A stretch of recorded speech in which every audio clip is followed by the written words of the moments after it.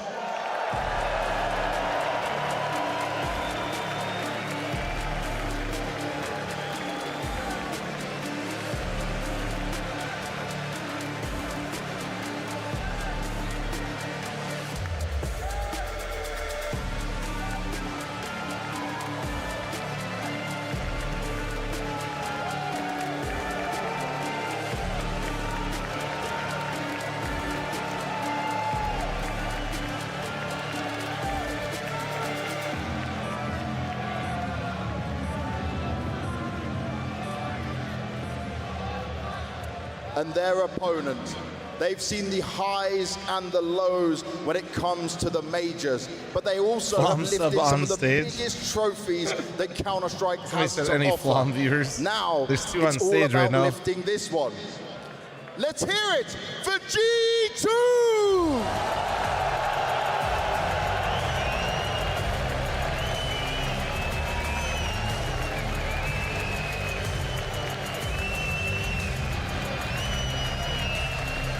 Who's the other one? We recently found out that Shuhei's followed me since 2017, and his first messages were him trying to get my resin config. Not a joke.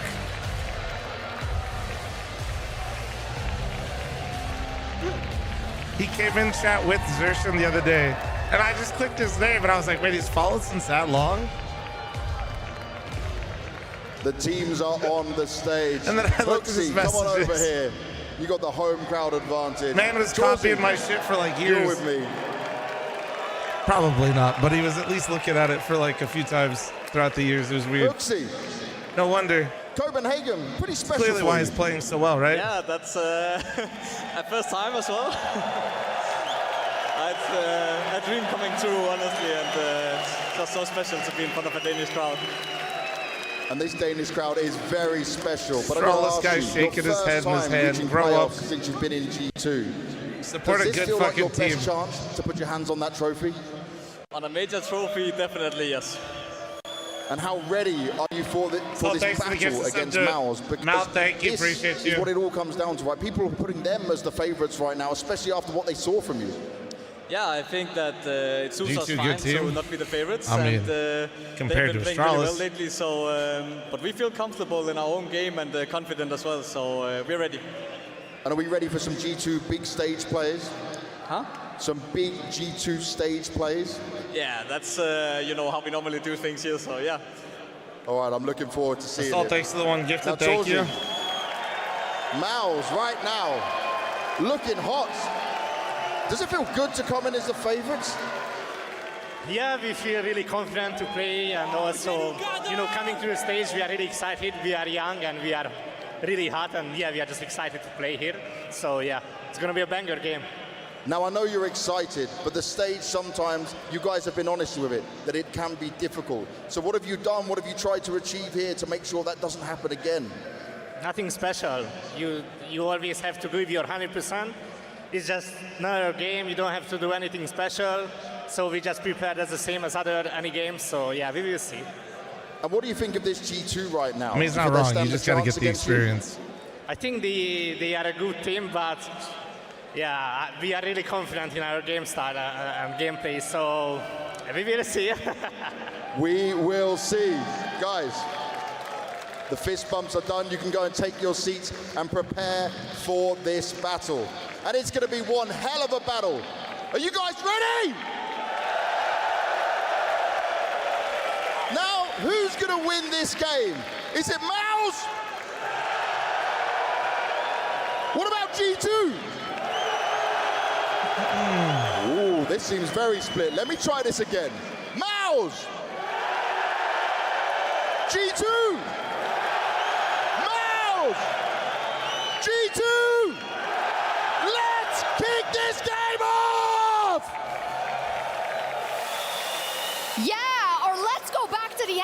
task. Wow! Thank you, Banks.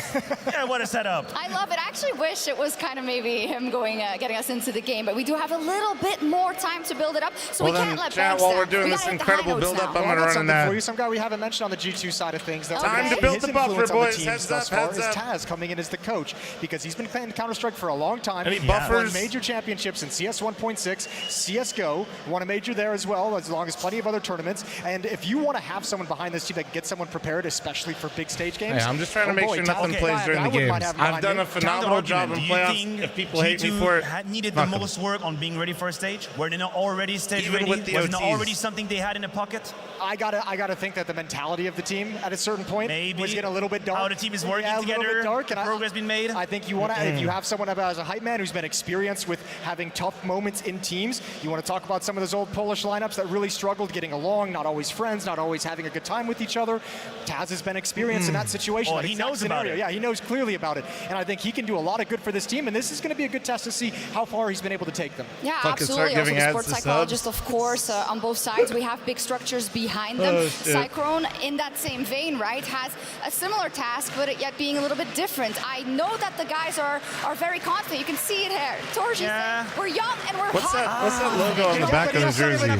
He also gave him a Naya It's small, but it kind of looks like a cast or something. What is that? You know, the whole, we are not treating this as anything different. Yeah. I have a pet peeve. I have a problem with that. Yeah. Because I think that step one is acknowledging that this is different. And sometimes it's okay to say, yeah, we struggle with it, but we're going to address it immediately. We're going to go head on. I feel like we've had teams and teams and teams in the history of Counter-Strike, Jason, who have given us time and time again.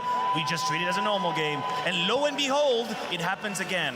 Maybe it's time to just address the situation. The mouse in the room. I mean, I don't think you need to address how big of important of a situation it is, but I think there's struggle in it. Your approach to preparation in each and every game, being consistent. Yeah, you know what? You're going to put more individual hours, and you're probably going to deathmatch a little bit more at the event, leading up to the event. But the way the team prepares together is going to be consistent, whether it's a game on the major. Of course. Yeah. That I'm okay with. Just make sure that there is a healthy room within the team. What's he supposed to say? Deal with the problem. I'm scared. Listen, we know. No, listen, we know we messed up on that a couple times. We'll be ready for fight. We're ready to battle way more and more. Now take us into the Veto. Semantics. Let's talk about the maps. Yeah, well, I mean, okay, here we go. Inferno, that's a little targeted pick. MOUZ have not played it very much. Yeah. They had to. And now for MOUZ, there are a bit more choices. I think Ancient is probably at the top of the list. It's the same kind of a situation. Go right back at him. Oh, boy. Ooh, Vertigo. That is a little bit of a curveball. I'm not saying I don't like it. Okay. I think it's MOUZ a little bit of a... Spirit on it. They beat Eternal Fire on it. This tournament, it was really difficult. G2 beat them on it back at the Blast World. And Overpass has the last. Now that is good. This is good for MOUZ if you end up on Overpass, if you go to map 3. And this is where, when you're the team that currently has the deepest playbook, the best map pool, then you cash in. You hit the casino, you hit the roulette, and on the third map, that's it. You go home. Because that is a map where MOUZ, I would give him a heavy advantage if we're going to 3. Overpass right there. I don't know. They took VP to OT, to overtime on that map as well. VP's a scary overpass. I know you don't like to think about that game. No, it's okay. I'll take it. I accept it. I accept it. Look, I think G2's going to be exactly fine with this kind of a veto as well. Their Vertigo's no slouch at all, so I think they're going to be okay with it. Thank you, Big Biscuit. Thanks to the 19 Parmer chat. Thank you for enduring those ads. That was a while. And then it ads will no longer run for an hour and 30 minutes. It was like the drop of water that was breaking the wall. It all started with Vertigo. That's an old curse that we don't need to get back into. They've surely gotten over that one. You give me Modesty with an off the top of a ramp, ain't nobody getting up that ramp. Right, that's fair. If you use the Modesty card, thank you. Appreciate you. I yield. If Modesty shows up on Vertigo with the AWP, mamma mia. If you want to talk about the Opera on the other side of the server, Torji, who we've highlighted a lot, and a map like Inferno open up the series on the CT side, we know how influential it can be. That's going to be a really good test to see how Torji is into this game, or what kind of a game plan they've given him on Inferno. That CT side, AWP moving around the map. No ads for an hour and a half. That means we have to watch all of Inferno. Over an A, peeking down mid. There's so many things you can do. Yes, and he doesn't have it. I don't think Torji has these movements. Modesty got them down, and that is going to be a key matchup in this match. I was waiting for you to give that last kind of, great statement for us to give it off to our casters, because I'm going to cut you off right here. We're going to see what happens. MOUZ have done it many a times in a studio, but can they do it on the biggest of stages, or will G2 cut them down in their tracks? We'll find out soon with Scrawny and Launders. Thank you so much, Jacques. And it is a monumental stage, a monumental audience, and monumental pressure on both the teams on stage right now. MOUZ watched as their partners in 3-0 crumble underneath the lights to Team Spirit, and we wonder if they'll suffer a same fate today. Yeah, that's right. No phase ahead of them at the moment, right? Waiting in the wings. Every time that I step into this arena, this crowd gets bigger, but let me know, are you also gonna get louder? Give it to us, baby.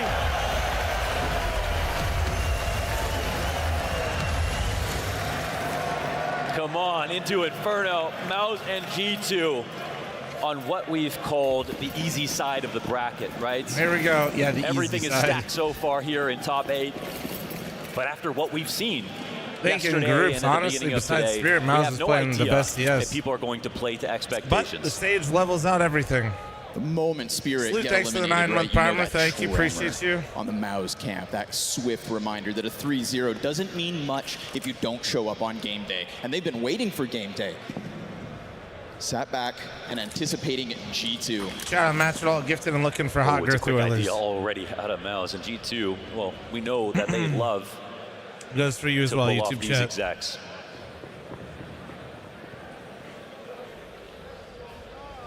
It's a quiet one to kick it off, but that's where Yimfat's gonna do his thing. Ice in his veins. He has already gotten down alt mid, so Shuhei doesn't have to be concerned about T-ramp. I mean, this is all of G2 in the meat grinder at the moment, but it also comes down to hitting shots. Oh, that's Yimfat, bomb. There's a nice That's double. bomb. Clean Oh to kick my it off. God. Shuhei is single as the G2 camp turn around knowing that, yeah, that B hit's not allowed to move forward. Oh yeah, they just had their guts ripped out from behind them. That's it. 40 seconds, and now they've got to think, do we go back to the A side? Do we continue Oh, forward? wait, It's they're actually a all leaving B? vacated Wait. Completely empty. They don't believe it. They'll throw Zershin back at this. But me, oh my, that may be the bomb cross. If the flash is good, Yeah. if they can get that one player off Guys, deep CT, you didn't or see anybody maybe it's come back just a all. There's complete 20 concession seconds. of the There's bomb nobody site. mid. There we go. Regardless, G2 again kind of taking their time, right? MOUZ didn't But I think just G2 sit drop back hooks or if they stutter. lose today. They threw it down middle, they flanked, Not and they took the unlikely. life out I of just G2's pistol. I mean, don't really not think much that life fixes in this anything, one but- at all. Hook Oh! Hold He has your time. horses. He has time. Hooksy, how Hooksy ace dare clutch to you? start the major. Not only the bomb plant, but 2 kills in Oh already. my And God. across back to Coffins. Home turf, 3 kills. Wait. 6 HP, Wait. but wiggle all you want. He's got No them on way. the hook. They have no kit. See, he's already moved back around and through the cross. They just can't catch it. Oh my They're God. stuck. They're sinking. And Hooksy Oh runs my this God. around. Now time is ticking. And there's You have no to stick kid on it. You the have to CTs. stick it. Jim Pat's hands busy. Bomb is Oh planted my God, on he's the gonna fountain. fake him out. And he has to stick this. He can't peek from Hooksy's gonna CT, double Berlin. back. He's tapping. He's missing. Oh my God. Oh my Just God. by the skin of their teeth. They Berlin deny is holding greatness CT. in the He Royal. can't Oh peek my them from God, he CT. played it right all the way to the very end. Just needed Bro. to land the bullet. Holy shit. There is no way we watched him do the pendulum NT, strap right NT. around. That's right. That was Hooksy almost conjured up crazy. some special powers to make that possible. And he had MOUZ shook for a second. And in his heart, I'm sure he believed he had it. That was very close. Man, as if that's the first round of this matchup. Look how Chad's critiquing him for a whiff because he didn't Man, the fact two-shot that him, but he he walked two-shot back everybody to else out in of the round. run. He shot like 4 And if he had shots run with at 6 all, he would have HP been left, covered you perfect. fucking Papegas. He really played the time to perfection right there. Some of you guys have the This is a weirdest point-and-click hate adventure. boners. You got to hit your shots at the end of the day. Talk about a way to get the blood pumping on the G2 camp, though. Hooksy's going to make them believe in an instant. And I mean, nobody's doubting the individual levels that they can bring forward, but how many times are we going to talk about G2 as ifs, buts, or maybes? Yeah, I mean, He I love swung the too wide. He confidence, didn't and I swing think too wide. He was when trying I to kill think the about MOUZ right now, I diffuser. think of a more inexperienced team on the stage. He but when we wanted talk to about try to G2 see him, at but he couldn't majors see him specifically, perfectly off the rip. They have basically the same experience as That's MOUZ all. in the last few years. And that's sort of a weird thing to think about when you think about the brands in playoffs. Think about FaZe, Vitality, Na'Vi, who just won their game. There's a lot of brand value right here, but at the moment, G2 have tons of proving to do. And if you're inside the minds of them right now, they would be thinking this quarter means so much to us, because the last time we were in playoffs, we made it to the finals, obviously at Stockholm. but that's basically a decade ago. That's what I mean. I don't know where the hate motor came for Hooksy, but like, goddamn. You know, there's this tale of MOUZ getting onto the playoff stage and then crumbling, not being able to live up to the expectations, not being able to take the torch out of the hands of the players who came before them. Friendly reminder, chat, Nico and Hunter played 3 years together and never won a single championship before Hooksy arrived. Specifically. And to me, that is somebody like Shuhei, who we say fuels forgot, the potential of his young teammates, who brings them into their best, looking into the eyes of his idol. Not one singular one. And coming up short. 0 tournaments. How can you look into Kerrigan's glare 0 and walk away? They went through 3 IGLs. Think about top 8 at Paris, the last major that we saw at the end of CSGO. How impressive is it that someone like Shuhei in CSGO you better burn that shit into your fucking mind. At the tail end when everybody's supposed to be in peak form in the most competitive part at the end of the game. Shuhei was the one to go head-to-head with Apex. And even though he failed there, that must have garnered him so much belief. When we talk about next generation IGLs, he's not just the one. It sometimes feels like he's the one and only. But off of that pistol, which showed no hesitation out of MOUZ. Don't forget about how quick that mid push was. Don't forget about how fast he, in fact, got into the flank. If G2 thought there was going to be an element of respect or a little time given over, wrong. MOUZ have been waiting a long time to get onto this stage and to start ripping heads off. 3-0, fastest route into playoffs. That's a long time to sit back and wait. A conversion queued up here. m0NESY playing that solo AK. And that's the thing with G2. Ooh! Exertion. That's a gift right there from Exertion. Still they go for brackets and win. Oh my god, they're throwing. They end up getting the second. What the AK fuck? Activates. What just happened? Instant wake-up call here. Jimpat spotted. Bullets whiz by. Gets He's himself out of bullets the first, already. but the gun's already near empty. So why is he already out of bullets? And Brolin comes out with that MP. Oh no! A quick reality check from G2 off the pistol. Big time, baby. Oh Christ! Reality hits why him in the face. Why is the bomb walking through the bottom mid smoke, That's guys? a G2 contact explode off mid. But the bow on it is the gift from Exertion on the push through the smoke. His own smoke. I'm gonna keep it real, chat. That's the type of play where you're trying to get money. It's good to see you're trying to MOUZ get your not playing confidence, scared, but at the same time, and you don't want to play scared, and you're so focused on it that you kind of aren't playing your own game though at the same time. You can say that about anything. You pull it off, and you have the swagger to run through your own smokes and go for early flanks, and you get away with it because your game plan is that sick.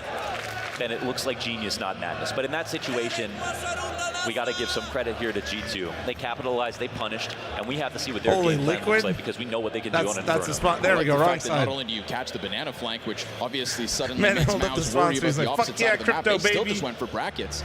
You know, that's a success story for G2 off Bitcoin the back of not stays only up, a bro. MOUZ decision that gets punished, but straight into their own game. Everybody just put forward a frag on this one. All good. I'd probably fuck up the same, to be honest, but it's still funny. That near clutch from Hooksy in the pistol. I know it invigorates the G2 hey, camp. I know they want to prove the entire world wrong. 16-month primer. Thank you. I mean, they don't want to. They can open the floodgates here on T side. Auto shotty guys a back. team like G2 will thrive on T side. Beginning of 2023, it was massive stats that we had never seen before on Inferno. With Hooksy calling some great openers, and their contact explodes. They have the right players for it, right? When we talk about Nico throughout history on Inferno, we talk about a guy who will go to the top of Banana and peek by himself. The dude already had one of the balls. Versus Oppers with a rifle. Why is it paused? It's a level of power almost no one has. You know what I mean? Literally, Donk is somebody who we've seen in recent memory is one of the only examples of someone who could go head-to-head with Oppers consistently. Are you gonna wear have to go ahead the from their complexity IGL jersey and in still actually Dallas? win you Maybe round me and Jason can instead talk of about looking my rates. You know? Sort of like they're taking too many risks. You know, we can talk about Nico on Inferno. That's going to have to be a hashtag ad, you know what I'm saying, Chad? How about we talk about Nico as somebody at majors who doesn't quite live up to that expectation, right? Graphic with the gifted sub to versions, mommy milkers. God damn it, why'd you gift him a sub again, dude? Stop Nico from thriving as he should. Well, I think that game yesterday versus Spirit was the perfect example. When they played against FaZe, I'm going to gift we the bike saw to Dallas Posture that style? Spirit had the players, the IGL, the experience in head-to-head, the big tournament win behind them in Katowice, S-tier tournament, massive. They went all the way up through the play-in. just as long and arduous a journey as the major itself. But it doesn't match the pressure I think they of hit a the major crashes itself. yesterday too, and what we saw probably. on Vertigo was them killing themselves, you know? Donk was the only one with an above 1.0 rating in that matchup, which I will say shows that he is the talisman of the team and somebody that we will be talking about for a long time. That Can sort you plug of the Dallas made it feel Discord? like Looks it was like a lot of Nico in people don't know. 2018, carrying If you guys FaZe do not through the know, I worst will be going tournaments to of their Dallas, lives. You and my almost wanted to see mods that from and him people that specifically. have gone We to saw the there event also the last few that times spirit set up a crumbled Discord where if because you it's guys a want to major hang and out, for no other reason. ask Because questions, if you watch all that Kato, kind you of have shit. no reason to believe the next tournament coming up, they would show nerves. Actually, put Of Dallas course, in I think there's chat. almost this twisted fate within that last map as well, where you get Zontix, who back in Katowice was the guy who said, "Man, it's just another game. Pressure doesn't get to us," and yet he was literally head in hand as those rounds started to crumble, as he himself in the clutch couldn't put up as he usually does. You know, a real testament. Every player thinks that it's not them who will crack under pressure. You know, there are interviews and what people say, but that's what's so great about watching CS live, because it doesn't matter what you say. It's what we see that shows everything. And when Zontix was going through, clearing those angles slowly, taking 20 seconds to go through, and looking stone cold on camera, but not actually doing anything in those retakes, you knew that the pressure was on. And it ate them alive. Not that it really matters, Sicko, but like, you ready to get back in game? fucking mad annoying. At least it went live. Normally YouTube doesn't let you go live with the same titles. So. By the end of this match, only 4 remain. The crowd, the pressure, it all gets bigger and more badass as this event goes on. We aren't even on the weekend yet. Some losers still at work. That's all you who called off. Rolling. Not bad with the 5-7, but of course, working with far less than what G2 were able to use in the round prior. No way, we're not going to do this, are we? Oh, let's go back and forth one more time. Oh, love that wall bang. Okay, Then Monacy. you got the player in the corner. Oh, what a shot from Nico, though. Nice clear. Oh, and a good flash. Nico and Monacy. And with it, we've got 3 left. We've got Sershin coming back out of a smoke as he did back in round 2, which cost him. The 41-month recent, thank you. He will Got scary depart, there for a second from to take G2, but they early pulled it back. And that's Monacy to save them. Monacy is the kid right now. Even in their worst moments, when they don't qualify to majors, when we see him at the RMR, when it's, you know, a Rio disaster, it's never Monacy that's the issue. No, Monacy is the one that they're trying to hoist up on their shoulders so that you can display him on the stage for everyone to see at the biggest, most international and prestigious tournament of the year. Monacy is the one who keeps on delivering, who Nico is saying is going to pass him if he hasn't already. And in CS2 is primed for the perfect explosion. The amount of talent that he's shown. And his willingness to learn and innovate quickly all the time. You can buy a hell of a lot with $600,000. G2 got Monacy. Yeah, that's true. There's no arguing that he hasn't put up his end of the bargain. Yeah, and again, the only reason we see G2 with Monacy is because Simple was playing on Na'Vi and Monacy wasn't going to get the call up and they wanted to make some money. G2 secured a talent that can give them years, that can attract new players to join their team in the future. Yeah, look at Shiro going into Spirit. Don't waste his career. How funny is it that the narrative now on G2 is stop wasting Nico's career and not wasting Monacy's Start career? of map 1 in this quarterfinal. Actually, G2, like crazy to think about. But it is true. Very little to work with here, MOUZ, so it's going to have to be Shuhei to get tricky. And if we want to talk about price tags, how well have MOUZ done for themselves when it comes to making a team that can get into situations like this by spending far less? Oh, Sershin not going to get away with it. Hunter, nice eyes back into balcony. That was the one moving piece. There's 2 more CTs to pick up his gun. Yeah, that's one good gun down. They're probably worried about some more, and it gets recycled, but then it gets dropped again. Fixed internet. See, this is the sick thing about dual streaming is I can tell you that it was the YouTube server. They know when to call through bluffs. Like that's definitely the best part about G2 is Inferno can be one of the scariest maps because you see the center of the mini map. YouTube chat trying to play my internet. You're going either nah, dude, you got Google server. You can run into a lot of close-up pistols, Zeus here and there, or you can go top mid and get crushed by a setup that you can only. Why moving like that on camera? I'm working a really fat, which means you are girthy, But one thing that G2 are always very good at doing is not being being afraid of when they're in low numbers anti-eco situations.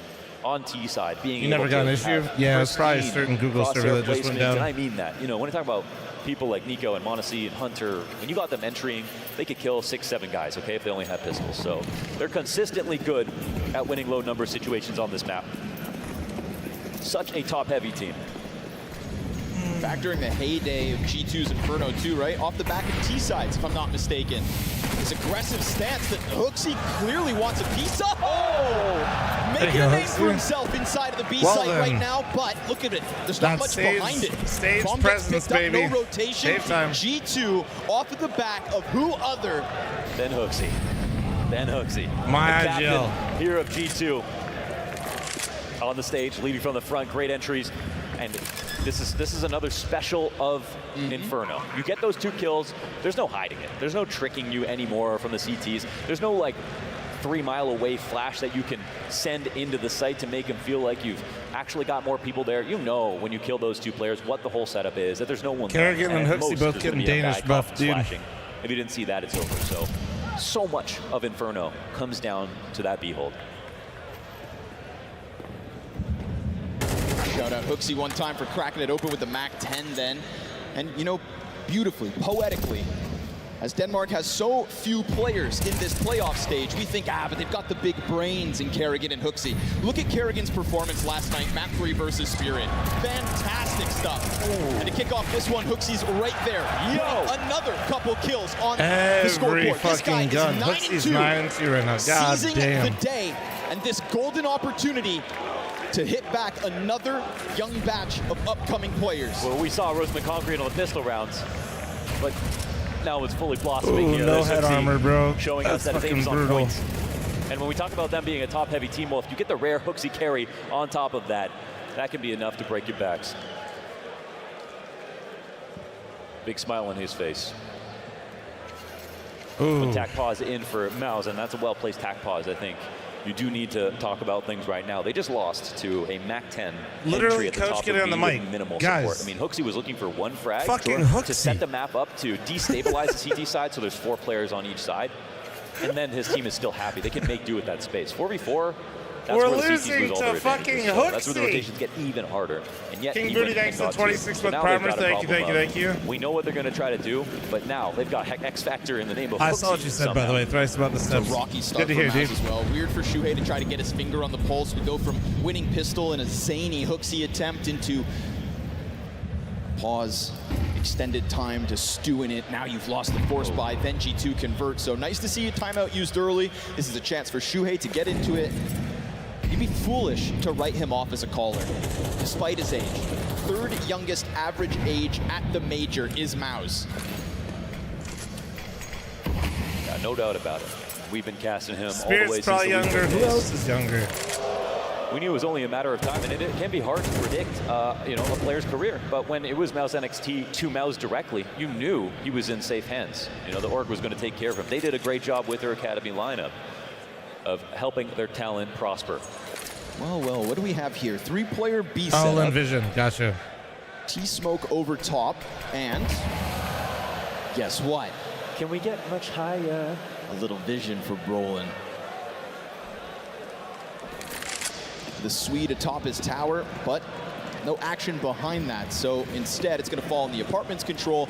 G2 soon to find out that this A site is prime for the taking.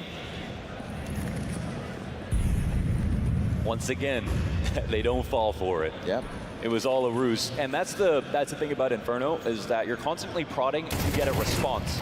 And if you get the incorrect response and you have a read, the other team can't even figure Jimmy's out how out you of got there, it. like a bandit. But whether or not you make noise back can be used against you. They trap him in here, it's pretty good. That's what G2 are so good at figuring out compared to almost every team on If I this missed map. the complexity match? No, they play next. They avoid danger again. G2. Oh, the other was Mongols, not Spirit? Gotcha, okay. Chopper really bringing up the average age. If I've learned anything, it's never get your hopes up as a G2 fan. But if we extend that olive branch to FaZe and Kerrigan and their ability to step up when it matters, come on now. G2 get that same extension. So 4 players up as well on the conversion. They don't step into that B Case pocket. when I just stop baiting the YouTube Right chat. now, you know, MOUZ, I tried to give him praise for coming into the pistol with the aggression, for taking it to G2, for playing with a brave heart. Yeah. Starting to When does shell MOUZ out. play? Yes. Not No sure. I riskiness think in their that last PCs one. aren't Ooh, fully you've turned on assembled a yet. boost, but there's no proactivity. There's no moves out of Jimmy inside of the apartments except for this late little boiler peak. You're not going to stop G2 with small antics like that. Yeah, they'll have to have an overflow of tactics. That'll partially be on Shuhei to have the game plan where they know when to activate, when to do things. And then the other half of that is he's not going to micromanage you. He knows what you're capable of, and he expects you to operate because he also will frag. Yes, sir. So, back in with guns. Let's see if MOUZ can do much about it. Again, this pressure is immense inside of Banana. Xerxes. Oh, no. Hooksy cannot be stopped on this half of the map. Torshi up in apartments will respond. MOUZ need What a to shot stop from the Hooksy there. He bleeding. hit every And bullet. So getting active like that is the chance. And they know, 4v4 in this situation, again, this is where the T's grow in power. Shuhei got here, though, pretty early. Smoke again, this time no boost. Shuhei tries to stop it, but the flash Oh, finds him. he's throwing all these utility nades and they just at charge the B him. site is perfection from G2. Brolin is between both halves of the hit. Nico's come around, spamming the smoke. Now Brolin knows about it, but down inside of pit, he'll hold his own. Bullets whizzing by, no teammate in sight. That's why Nico's able to thrive, getting his kill. Torzi dropping the shot on cross, allows for bomb to get Who am I rooting planted. for? And MOUZ, now it's but all on Jimmy. this is what I was worried about. Caught out by the Stage, offer. man, And evens just it like up. that, it's G2 again. Yeah, in a flash. The round Stage is over. experience goes crazy, Torzi dude. left alive to go and save because there's no way back into this. They had to wait their own smoke out at Coffin to allow Nico to scour the site, and Brolin nearly was able to squeeze water from Stone, dropping in, getting out of the back of the site, giving him a chance to fight versus the top of Banana, but they were patient, and they had numbers, and they had control. What about that utility? What was that, triple, quadruple molly inside of Banana? There's also a massive call out, team by team. You're not gonna run through that CT smoke, right? We might in our favorite pugs, you know, when we're really feeling it. But in this situation, if you know counter utilities coming out on certain kinds of execs, you're gonna go ahead and punish that. And that was the freest kill that Nico could have had in that spot. This is G2's map pick for, yeah, if you're asking. Game plan looks good. IGL's fragging. Monacy's not missing. Torzi did. Had the guy in the cross. Never expected this Had a stage to shot, fuck him up could so have much. taken down the numbers, could have queued up Yimfat. I mean, it happens to everybody, dude. I mean, even I would say it played a huge part in Spirit losing yesterday, too. Monacy ain't gonna miss. Spirit doesn't skip a beat at Katowice, but they absolutely, you know, I think Maniac and Moses brought it up or handled it well, which is like, Torshi, but given a smoke. It's easy when you're in the driver's seat if you can get out to a hot start to not have it bother you at all, but it's hard when things start. There is no aggression behind that, right? Like this, like if you start like this is really hard. It's not a right? If you're far-fetched still idea that getting your MOUZ may reps try to in throw on a stage, wrench in the works basically. with aggression, but as this scoreline starts to pick up, as this 5-round lead solidifies, will MOUZ become a shell of themselves? Torzi on the angle, given another chance, but flashed off, and the utility continues to be consistent here from G2's play. I heard the op. They might Again, smoke over top, reconfigure. but no follow-up just yet. Control your shots. You know, you've got to make sure that everything you do is going to elicit a reaction. When he fell back with the op, they didn't know he was there. Now they do. Now they do. Cheeky. And they avoid it. Shuhei plays anti-flash, Yimfat with eyes on both Balk and short side. Oh, interesting. They're gonna crawl this one back towards B. This turns into alert, actually.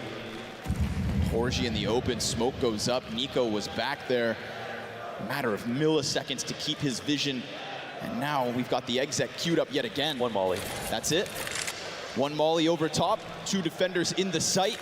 We've got Torzi and Brolin trying to post MOUZ's second. Pressure is on. Vision is gone. Through the smoke. Ooh, good He'll pick, hit and it. he didn't die. A sweet taste of revenge here from Torzi. Oh, Missed shot from the anchor, Brolin. though. And so with that door He open, wide open for half-assed the it. bomb plant, and op spam He through smoke half-assed the slightly peak, off bro. the mark. It's a retake demanded of MOUZ if they want to chance it for their second. If. That was a nice shot from Nexa, though. We're talking about a team coming in with almost nothing. Oh, they're coming in dry into Monacy's scope. And he goes hunting deeper into CT. Monacy, god damn, 3 kills deep. And he gives a lifeline to MOUZ, missing one shot in the magazine so that they can leave with tail tucked between their tails. This MOUZ, oh my. That was just a bonus, Try right? not to He be got weird the 2 for like kills, and then he 5 got minutes? the push in 5 through minutes. CT because they had no utility left. It was a call out. No way for them to retake. They showed up to the party, but they weren't dressed properly to get in. There was no chance there for MOUZ after their A players had used up everything that they had before the exec even happened. So what happened right there? Next to Torji hits a was great slash shot. is Pushed an through the IGL? smoke. Brolin's No. left alone. Not But anymore. even though They brought don't him in volley Brolin out of for the emo, vibes. They molly out the other position he would be in. So the only thing they have to focus on is emo. Always knew we'd Brolin's get got to hit 2 a crazy very key performance shots out of in a row, Hooksy to and he carry messes up his Nico and spray. Hunter to their Torji first gets one, major. but Torji can't stay in the sight in front of the coffin smoke. So they traded a frag for positional dominance. 4v1 in the sight.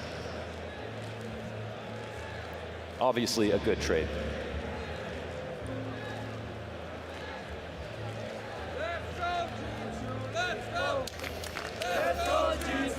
When we watched MOUZ play against Complexity, that was Complexity crumble. We weren't even on stage at that point, but they were definitely feeling the pressure being in a 2-0 matchup. And MOUZ and Torji were able to destroy them. I mean, make them make so many mistakes. Game plan looked Conquer, I exceptional, gotta but they had no pressure maintain in my that match fatness, you know, to be at relatable. all. They weren't tested. And it's not that they didn't have easy best of ones, because they had hard ones, but they were only best of ones. Really haven't had any forward aggression from MOUZ down banana either. Not once have we seen a sightline taken Favorite down type towards of cookie. logs. Yes. But at the same time, finally, MOUZ afforded a little space here. The threat of a peek from top banana is real. Hooksy's almost dead. Great grenade damage and a little pressure behind it. The chase is on. And into Torji's scope, go to. Welcome There to you the go, server. Torji. There you go, Torji. Torji's actually looks Finally, pretty the on best point position every MOUZ time have he's had since they picked had a up chance, pistol. that is. And as much as Torji couldn't get into the last round, it's good to see these 2 shots and that last shot being hit. He's on it right now. And they'll need him.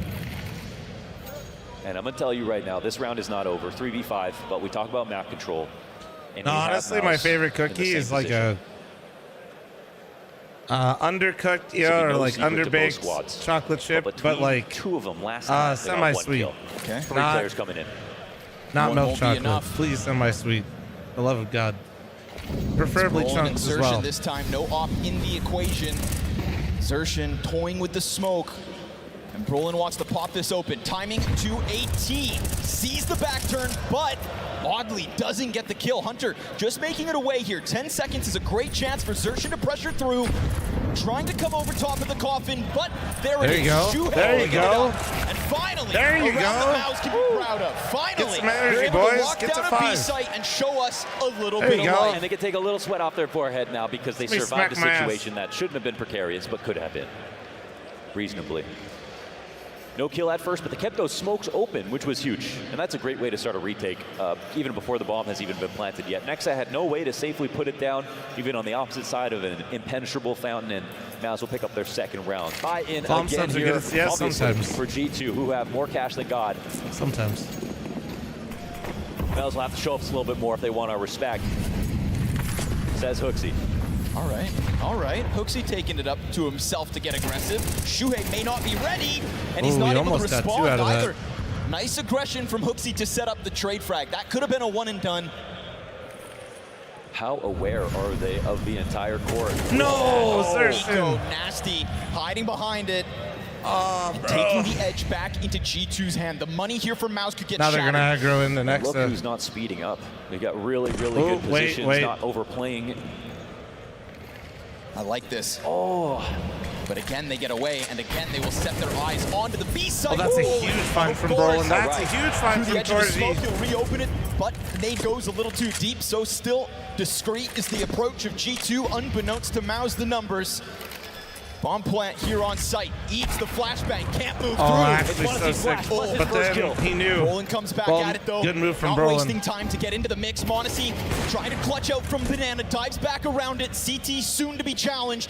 And he knows the numbers is on site. Wait, oh my god, they just got so lucky. 2 health for Brolin to hang on. MOUZ will convert it. Jesus. I think Torji was going around so he could get a better angle for the molly, but shattered hopes of making anything of this CT that could have been It's still expensive. It could have come down to 1 kill. Monacy nearly had the chance to be able to recharge right there. It was nice.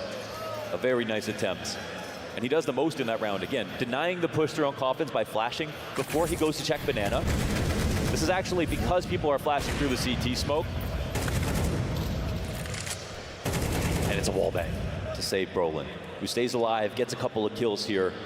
Looks nice. And even though it's scary, Brolin sitting on Coffins, you know, finding a last bullet spray, that's what it is on Banana. Okay, versus a perfect execute, you're going to have 5 frames to get that kill. He finds it. This last round's got a little pizzazz from some of the players. Torji takes damage. I think in his mind, lucky to be alive. Yeah. Missed his, got hit, still stands with a chance as the pressure on Banana comes again. But it's just this constant smoke at the top of it that really keeps MOUZ questioning what lies behind it. If they give away control, look what happens. Nico sneaks up and just plays behind box. Now we've got a fight inside the apps, and it goes back and forth. Still, damage done. Hunter low. Torji sidearm to get the second. Torji's here, man. Now he's starting to turn it up. Could absolutely be the difference maker. MOUZ needs somebody playing like this. Shuhei trying to get away with something here. His counterpart, Hooksy, right on the other side. Exertion gets battered a bit through the smoke over on the B site. And again, top car here, 1 from G2 as they sit and wait. Surely Shuhei gets his. Okay, gets a little sketchy. Running out of bullets, 1 shot left. This is gonna make sure that he goes down. Sure, Has he done enough there, damage brother. to get it over the line? We've got an op duel with the shadow advantage. Easy one for Torji. Nico, who just applied pressure towards B at top Banana, he is the reason Xertion's low. Shuhei is the IGL, right? Yes. Of the round, sometimes even better at the end. Oh, that's what he started. Cleans up the little that was left of Xertion. There's a question as to whether Brolin gets the timing. Sure enough, and a resurgence out of MOUZ. Yeah, and that's impact on both sides now from Brolin on the holds, on the retakes, denying the clutch here from Nico. Looking good. If they can get 5, that's quite the rally back. And Torji to do the brunt of the work. That's the big play here. Taking next out of Halls, the refrag on the Astralis setup for them at the end of Halls into killing Monacy after getting tagged earlier. But MOUZ are looking for scraps now at the end of the half. It's already been very successful here for G2.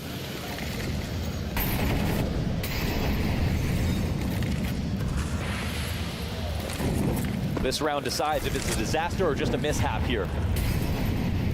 Chalk it up to missing out on the conversion off pistol and try to take your T side to it. Nico in between the fire. How does he? Oh, how does he get both? No damage What from does he the have, flames. plot armor? Nico easily sees through them. 72 Prescient, damage. knowing He's that he 72 gets health. 2 I kills mean, in what that the spot. fuck? Ooh, a flick attempt over. Shuhei's gonna clean up Hooksy. He takes damage back in return, and Nico was afforded this deep position because of his aggression. But they have to try the retake. They need to gun for this. 5th, and caught through the smoke is another member of MOUZ. 2v4 demanded of the young guns. That's a show of weakness. You know, walk through the smoke, no nades. Nico sitting in it. Nah, no chance. Nico goes above and beyond. 3 Nico kills saw the op. in the He couldn't 12th help round of the himself. half. God damn it. Swap Nico's into hitting the op op. shots too. Turns out It's Nico over. can do it. Nico's The winning the opener, major. the closer, and the opper, Nico. It's over. Tip of the hat for that play. And that's what makes this a disaster in the first half, the opening here on Inferno. G2 getting everything that they wanted to, and MOUZ wanted to show them that they should doubt themselves. So that's what we label this, disastrous from MOUZ? Disastrous to start, absolutely. They knew that this map was coming, that they wanted to play G2 here. Xertion just hates Inferno as much as Bob. True. The operation went both ways. Of course it would. Xertion's not having a bad game. It's just a bad map. Just the kings of the Molotovs in Banana, whether that was killing Xertion with never seeing him, or in this case, putting Nico in the pocket. But you gotta love what you see from Torji right now. You gotta love that MOUZ win rounds at the end of the half to come back into it. Surely. Far be it from me to say that this is somehow over. MOUZ have to believe that anything is possible. They've got nothing else to do tonight. Why not try this T-side comeback? Straight into the fight top mid. Ooh, Hunter.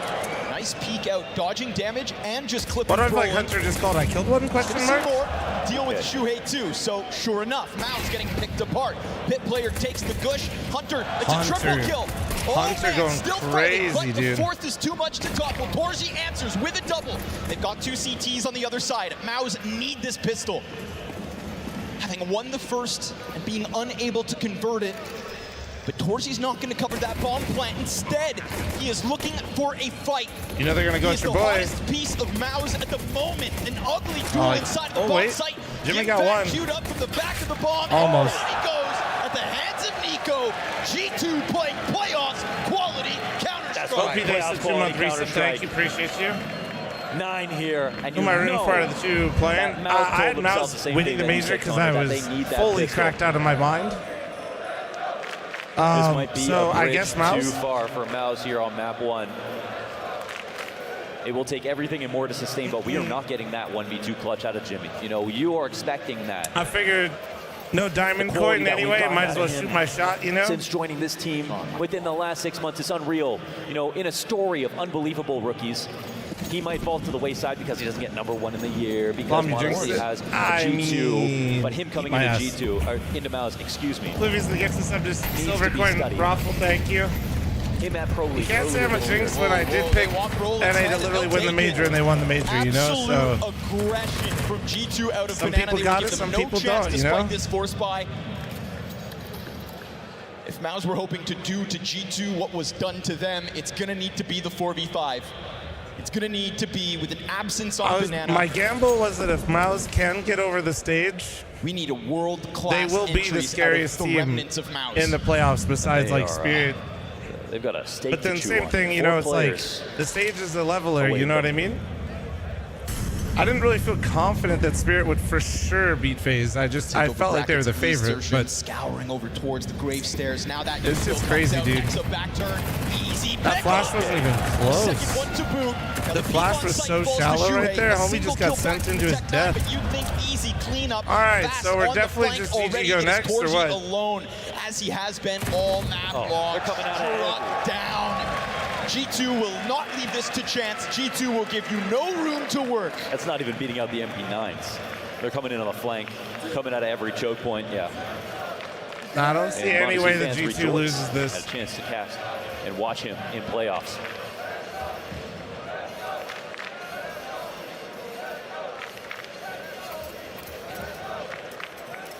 I mean, we mentioned Hunter one time, you know, in this pistol round. And that was it's still been a good day for Hunter. If it was a great day, he'd be fishing. But getting a pistol That's not play true, like Doug. We came back from a bigger one than this. But how many more levels do G2 have right now? Thank goodness for him as well, right? Because we were starting to have a real conversation about the Hunter drop-off in CS2. Hell, the Kovac drop-off was real. Nico's been getting it back. Hunter as well at the start of this event started to put his name up there, alongside Nexa even. Perfectly timed peek off. Boiler's gonna make sure that nothing falls into the hands of MOUZ.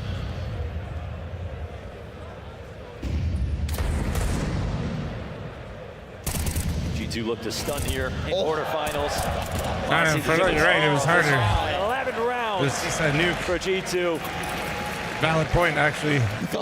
MOUZ thought this would be a walk in the park. Yeah, I mean, many of us obviously watching this had high expectations, and I'm sure they did themselves, but 11-4? they were going to have to be tested at 1 point. The comeback. And you got to be honest, of all the quarters that they could have gotten, there maybe would have been cool. That's harder wholesome ones. as hell. Ones with even more expectations. It feels wrong to call this the easy side of the bracket when it's the most stacked bracket that we've seen in so long. But the fact is, if MOUZ would have picked a quarter. Thanks for the 4-month reset. Thank you. Appreciate you. You know, there was this conversation about the new Counter-Strike ushering in a generation of players, while some of our older folk were sent to the retirement home. Spirit hyped, MOUZ dropped them, one of the oldest teams at the event. Same thing here, right? The question of whether the new blood comes in quick at the first CS2 major or whether experience reigns supreme. And on Inferno at the very least, clearly G2 has stepped it up a notch. Cannon, thank you. Off of the pause, MOUZ, your chances are running thin. Luffy's at the gifted sub to Silver Coin Dealer. Thank you, thank you, thank you. Try to get something going, try to make anything of this map because God knows that a closer score line is so incredibly important. Here we have the peak, 2 CTs ready to come at Roland. Prepared to hold them back, but a great flash, and his support system gets taken down. Now, defense can walk away here.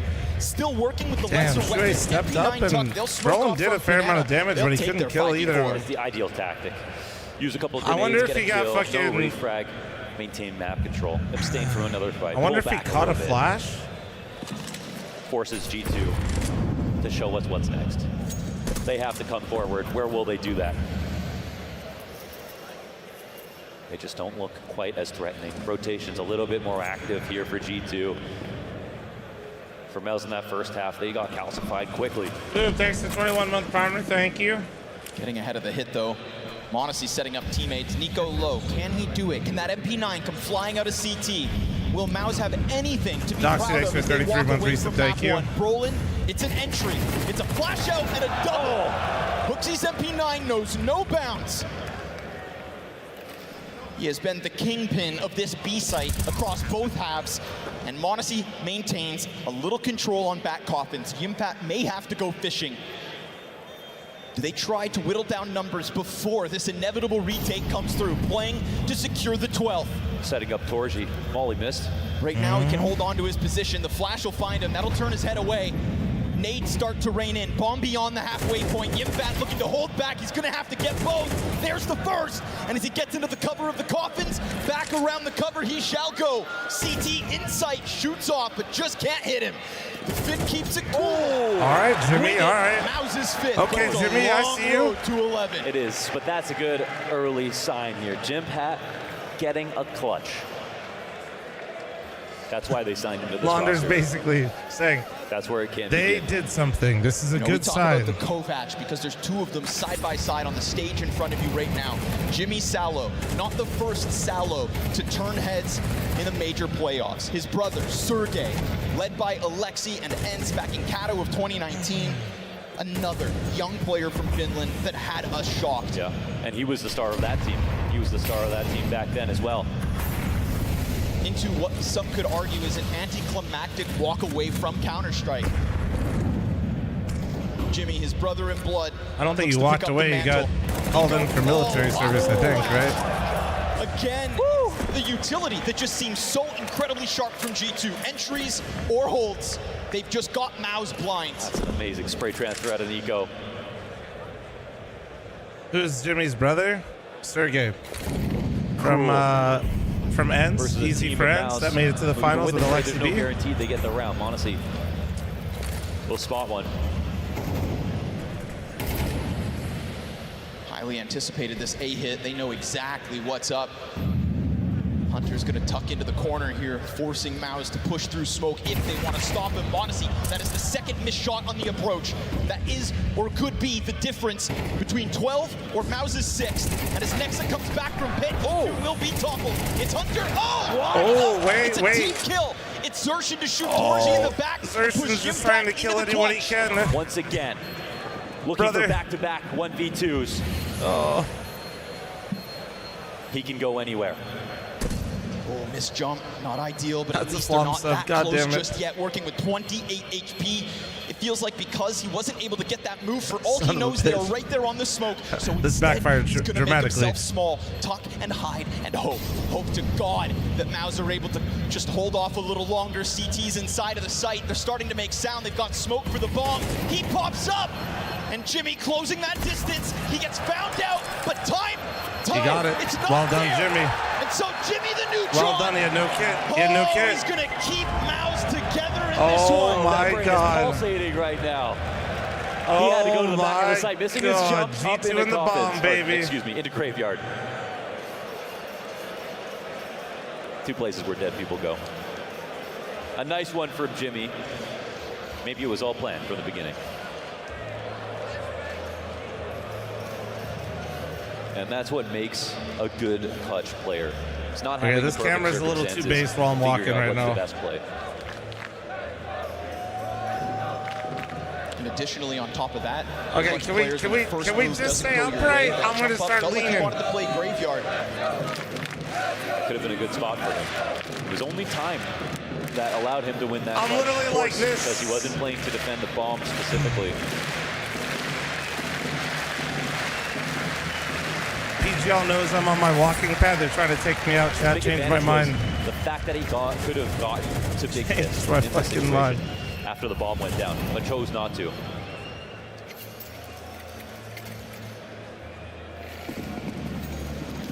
Another one goes by, back-to-back 1v2s out of Jimpat. You just won a round, and now you're relegated to Black 10s.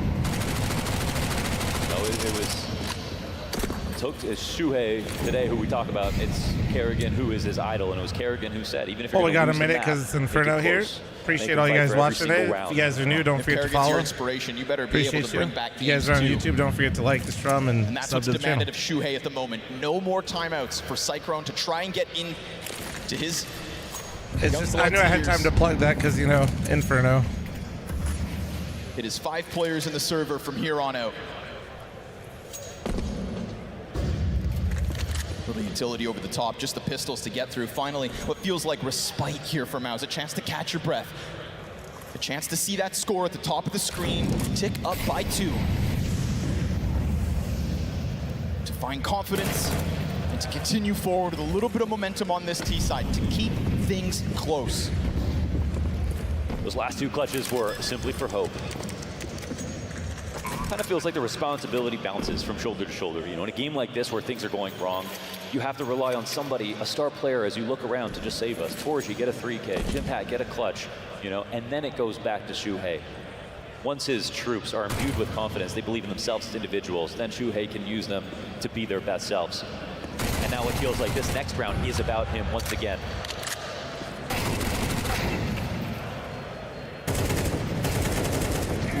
There you go. Does it. All right. Imfact guns down the last 2. 4 Still a rounds swing on here, man. Distance to G2. And exertion. We're talking about a guy who's on 5 kills right now. He is a T-side monster. Yes, he dies a lot, but he also frags a ton. He's someone who I had coming in the tail end of my G2's money is not great. Because like, his stats don't tell the full story. If they take another L here, this could be, they could get it within 2 rounds. Whether it was Pro League or other events. Because in the one series they beat versus Dong on Mirage, it was Exertion who killed him over and over again in Connector. He's the guy who has no fear. But they aren't going to win this game if he's 5-14. No. And he's going to have to continue. I've seen an Inferno game for such a long time. Now it's being played a lot. Why do they do this to us? This Royal Arena. I mean, I called it when we were getting to the elimination stage. There's like 3 teams that just play it. Rounds of G2. I mean, G2, this is their map. Like, to keep pulling this road back. And then Vitality is the team that will play it, and then also so is FaZe. So to claw their way out of the mud. Basically, you have all the grandpas of CS still playing Inferno because they suck at Vertigo. Like, actually. It looks tempting. And if I've learned anything, it's maybe Mythic should do the same. This holy fuck, our Vertigo is cursed. Yeah, that's a little bit of damage. No kill, no name tag.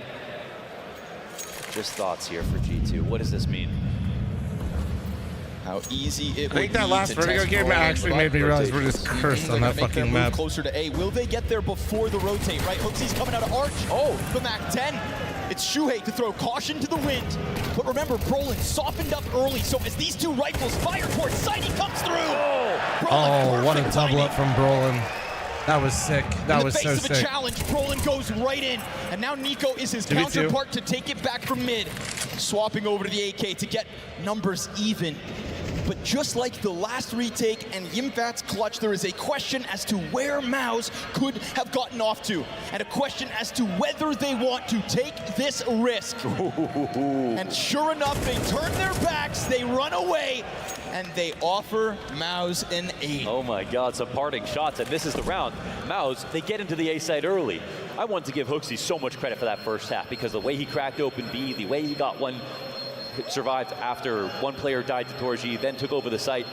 We just saw MOUZ do the exact same thing on lane. They were able to get in while Hooksy himself had nades out, not being able to anticipate exactly when that play would happen. That's a feather in the cap of Shuhei. And now it goes from Jimpad's hands, from Torzi's shots earlier to show that he's on form, to Shuhei to show them that he knows how and when to use them. And we suddenly have a real game. Inch by inch. Now, when people say in interviews that they don't experience pressure, I don't believe them. Shuhei hasn't said anything, but I'll tell you one thing. He's been in the grand finals before G2. Dang, dude. Is he allowed to walk in with those things? That's crazy. G2's last bout was in Stockholm. Holy shit. Isn't that wild to think about? When Nexa was calling. Second place. The Desert Eagle shot that broke Nico for so long that this is the first time we see them back in top 8 in the major. And it felt like this game was going to be the one where they go, you should have never let us get into top 8, baby. Yeah. And then they suddenly get way better, they power up, and they can maybe even take down an upset. Ooh. And this is the game where it would be considered an upset because of MOUZ's form. They've lost barely any games since getting in Berlin. Straight up. Okay, again, it's pressure from utility. But check this out, a 20-9 Nico and an op-equipped MOUZ. A-stack, A-stack, A-stack after the round that MOUZ did before. Inside of this A site, right? And MOUZ this time going towards B. They're not taking a risk with the little tools they have. Cat and mouse game, man, of the IGL world. In between, both You're like, all right, we did A last time. Do we go A again because they expect, or they don't expect it, or what? We don't know which way that this bomb will go in the end. Ooh, little jiggle. Man, that is back-to-back rounds where MOUZ's shot hits, but he doesn't get his kill. And last time it was Brolin who then went into Arch and sought the double opening. They know Nico's the mid right now. They might just beat up B. That's both guns, though. Ooh, wow, hold on. MOUZ, no. They knew, of course. Holy But shit. the forward pressure at the A site. Oh, my. wait, did he not see him? No way. Spectator, holy Is this the shit. lifeline? Fan advantage G2. Is this it? Round 20? A challenge on the smoke to cross? 4 players on guns now. How much pressure are they going to try to keep going? They cancel the play. Dorsey, no, why cover did from you backside. Brolin, it's delayed. Oh, no. It's a 2v4 demanded MOUZ. of MOUZ with time ticking shit. quick. The op's gone down. The bomb's Molly picked back up. on, He's get got the his bomb support down. system here in Shuhei. Are they going to take the fight? They go into the challenge of the CT spawn. But now they're both Oh, dead. no, they're just losing one at a time. Oh, no. And G2 will rob their 12. It's scrappy, as you expect from a G2 round win. Smoke start This had to client be side the anymore? lowest expectation. In this Who told situation, you it that, felt like Morty? MOUZ. Once they had taken over the B site, it was theirs. Also, that's still wouldn't mean that we're in the spectator. You see the same, just like you can't see the This one glitches perplexes from me. spectator. Jimpat not seeing Nexa at the front of the smoke and even walking through, obviously. He's smoke blind on his screen. Running them down towards that B site, keeping the pressure up, putting the guns in the perfect place. And now Nexa, with a back turn, is only going to get the one, but Hunter's here to hold it. Oh, bad nade. Could have opened the smoke, could have given him another challenge, could have given him a fair lane, fight. they know. Instead, They know. it is a quick move out of MOUZ to find an ill-equipped bomb site. Plant has happened. MOUZ may be outnumbered. It's time to make some magic, MOUZ. Morty, I'm pretty sure they still are client, and also when you spectate, you still never see what actually the player's seeing. Can they rob I don't know the if he was win? looking at mini-map or if that's what just Shuhei is happened, but pressed into the yeah, short that was my side. first thought at Yimfat's least. That's gotta why I give said him it. back if the player comes out, but the bomb. Like I said, a great example of this would be It's now or never. the standing on your The pit teammate. holds good. Hooksy comes out with the trade frag. For There's the boost. other bit of Oh. pressure out of Odo. Corsi just needs to be the anchor. But as they get on top of that bomb, there's a question about the time. Oh my God. Oh, the time. Hooksy's on top. He got it. Holy shit. He got it. He fucking got it. Let's keep Look it at the going money one on round at a G2. time. The They clutch lost all of absolutely it. needed right there. MOUZ, eyes glued on lane. No plans to come there. What a reroute from As I was doing the smoke, he was looking away from the monitor at the moment. Yeah, but the player cams are notoriously not synced. that they That's why I don't chase trust it. it. And look at it, his support holding off on short. Didn't believe it We because literally Shuhei saw walked with somebody win a conviction. clutch He earlier, walked from and then the we beginning, actually so he didn't beat even the see timing. them Honestly, take their hand had off it the mouse and registered, stop maybe playing, he could or be at like the end of fist home. bump I or would have react heard him. He would for be like running 4 now. seconds. It's a beautiful move. So I don't know. I don't trust the player cam. You could beat times like that. Whoa. Hooksy going in. We saw great things. Oh my God, he's buying. Oh my God. Wait. And then on top of it, Nico. Oh, Hooksy just won him the game. It's a meat grinder. He literally just won him the game. Nico serves the perfect distraction as Hooksy plays with no fear. It says final moments from MOUZ. Gimpat and Torzi, 2-on-4. Amonisi doesn't pull the trigger, and in return, he takes a ton of damage. Oh, Torzi, wait, he that found is one to the exactly what side. they needed. A lifeline put forth. A softened B-site. Always knew my star rifler Hooksy would be there to help Nico get it across the finish line. To be tested since the round started, and it is silence across the server. It is MOUZ creeping beneath the floorboards. Yeah, it does. Yeah. How do they do this? Full vision here from G2, playing from car. Hunter keeps his head down. That could very well allow for the walk up onto the bomb site, and if he is uncertain because of the pit support, then my God, oh, it could have been. Instead it is Torzi, toppled. There it is! G2, 13 on the board. Yeah, that CT side was just too abysmal, and MOUZ had more opportunities to pull back. Their CT side never You did. can see the comeback happening. There was a chance. Then you throw in that like bonus half-by round as well, where they just kind of flubbed it. That's just too many mistakes. Too many mistakes. Away with rounds you can be proud of, and there is no doubt that being MOUZ put said, those forth. I think MOUZ has like a 0% fucking win rate or some shit on Inferno. Let me look. Major big stage. So the fact that they got some rounds in there at the end, they might be able to brush that one off. Maybe. I could be coping for MOUZ, but okay? I think I'm correct. I wait for it to fade. I'm taking the banana, guys. I don't see banana, guys. Chill. Let's shoot. Careful, you're all by yourself. I can take banana if you wanna play. Take. I'm peeking with you, Nima, okay? Yeah. I'm alright. MOUZ has played Inferno 3 times in the last 3 months only, and they've lost all 3 times. So yes, I am correct. I'm playing the bomb. You shoot, Nexa. So there is opposing and he's leaving. You need to take the opposite. Take Ilias up. Nice, Ilya! Guys, fucking good job, guys. I'm leaving with Ilias up. Ой, блядь, Torzi. Welcome to the major. dude, to be fair, Torzi actually low-key settled into that game. They better be careful. But I always do love that. You can't say that, dude. You're toxic if you do that. You're not a real... No loud noises, no getting hype, and if you say anything rude about the other team, you're just honestly so immature. The world is changing, but one thing remains the same. Victories with 1xBet. Chat, I'm running a flom size ad here. You know what that means. It's a thick one. Heads up. Metal posters from Displays. Hang your displays in seconds. Swap them whenever you like. Get official art from your favorite games on a uniquely designed metal canvas and choose from thousands of posters. Join over 3 million collectors now. Your wall upgrade is here. Shop now at display.com.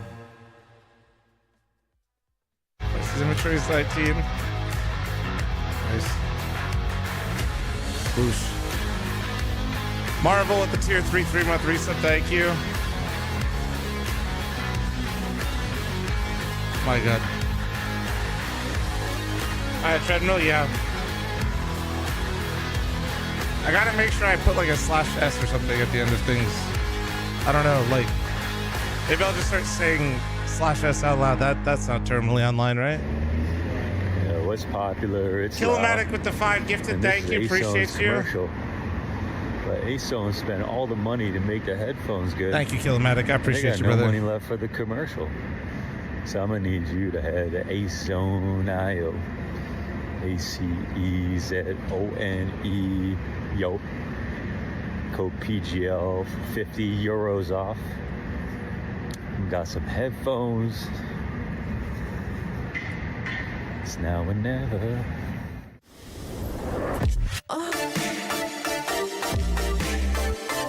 Oh yeah. Yeah. Getting me worked up.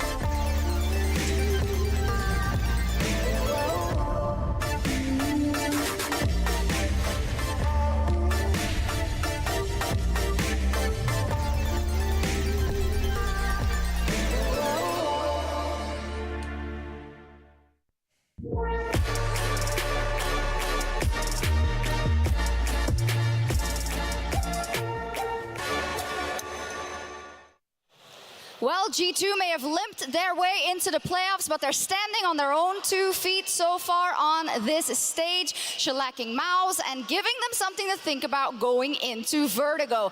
What a flying start. It made me think a little bit of yesterday. I'm not saying I'm putting the two on the same level or anything like that. I'm saying yesterday Kerrigan said, you know what, I'll do this for you, team. I'll get a great couple of rounds in the beginning. I'll make you feel comfortable. HooXi today did the same for G2.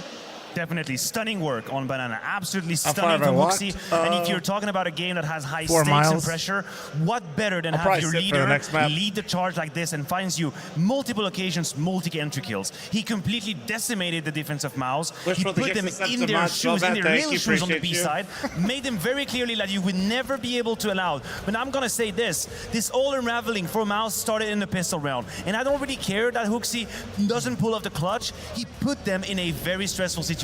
Yeah, and then he built upon it, right? They responded with round 2, but not just that. The first go-round, like he's 7 or 8 miles on the walking coming pad. through that smoke and Banana. So both sides of the map, HooXi's actually defending Banana as well. Him and Nico were monumentally aggressive down Banana in the second half as well. That entire map, we talk always with Inferno how important Banana is just in terms of controlling it for the CT side.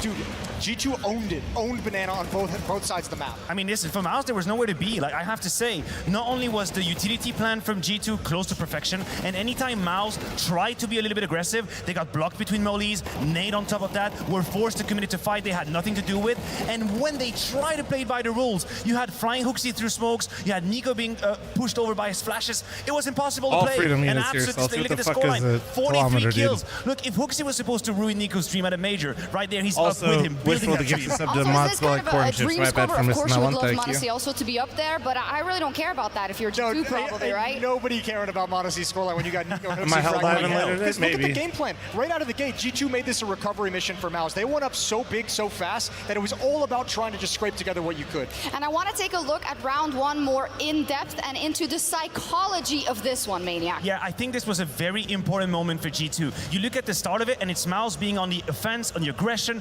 assertiveness. They take the space and they take the kills. The issue is, when you're supposed to close that 4v1 and you're supposed to be comfortable into the matchup, you give away these 2 kills, absolutely laughable kills, and then you create a 1v2 where everyone is stressed. You were supposed to be comfortable, and then you allow HooXi to stress the shit out of you, and that's what happened in this first gun round, and they paid the price. You were saying, the second round after that, that's an immediate punish from MOUZ. Yeah, and then you have the economic advantage, and then you can maintain, you can actually call that fast, aggressive game plan, getting up Banana with the MAC-10 coming through a smoke. You're punishing the low economy so early on, you're able to stack up those rounds really, really quickly. That wasn't supposed to happen. And remember, we even heard it in the little listen-in before we came back in of m0NESY going, ooh, Torji, it's a major. And he knows, like, that the pressure you put on them in this situation. The online era elevates CS more than the Astralis era did. Monumental. Yeah, I mean, it's rarely that you can read so far into a single round. We never saw Astralis get dethroned. So much in terms of everything, but that's because of everything we've said before this match even started. The bittersweet ending to Astralis is the only ones that could ever beat Astralis were themselves. The things that MOUZ still have to prove and when their it comes to organization these that made them continue to play when they were clearly burnt out. These small differences will have massive echoes, massive reverberation throughout the game, and that's what happened here.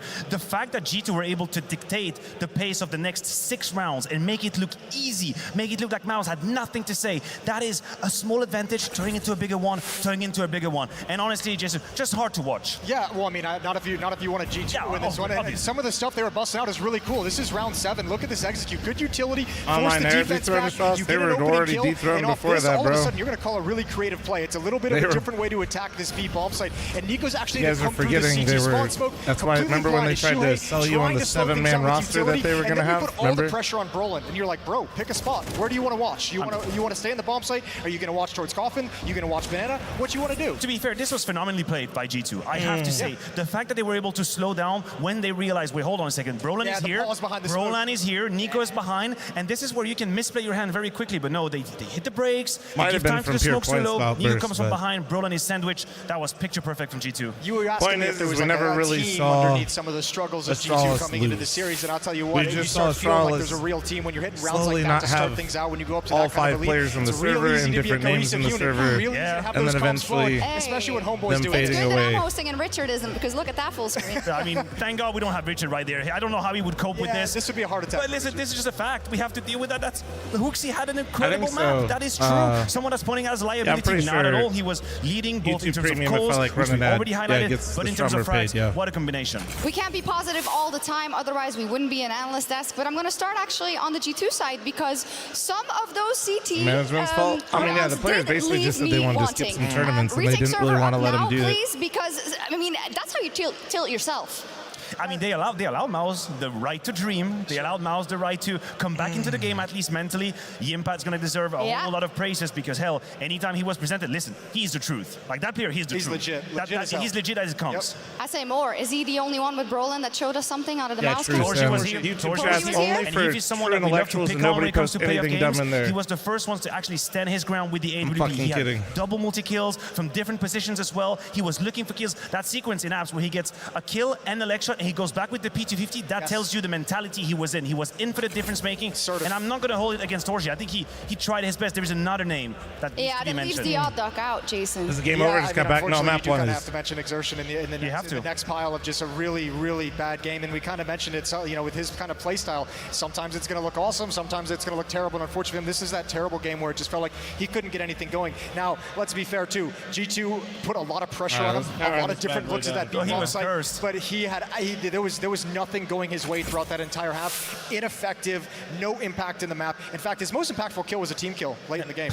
Oh, Jason. So I'm sorry. I mean, you had to, but you're right. Yeah. Like, just imagine. Add insult to injury. Imagine where you're at mentally when you're at 4 kills and you finally have a way into a bomb site, and then in your trade, you decimate your teammates. Yep.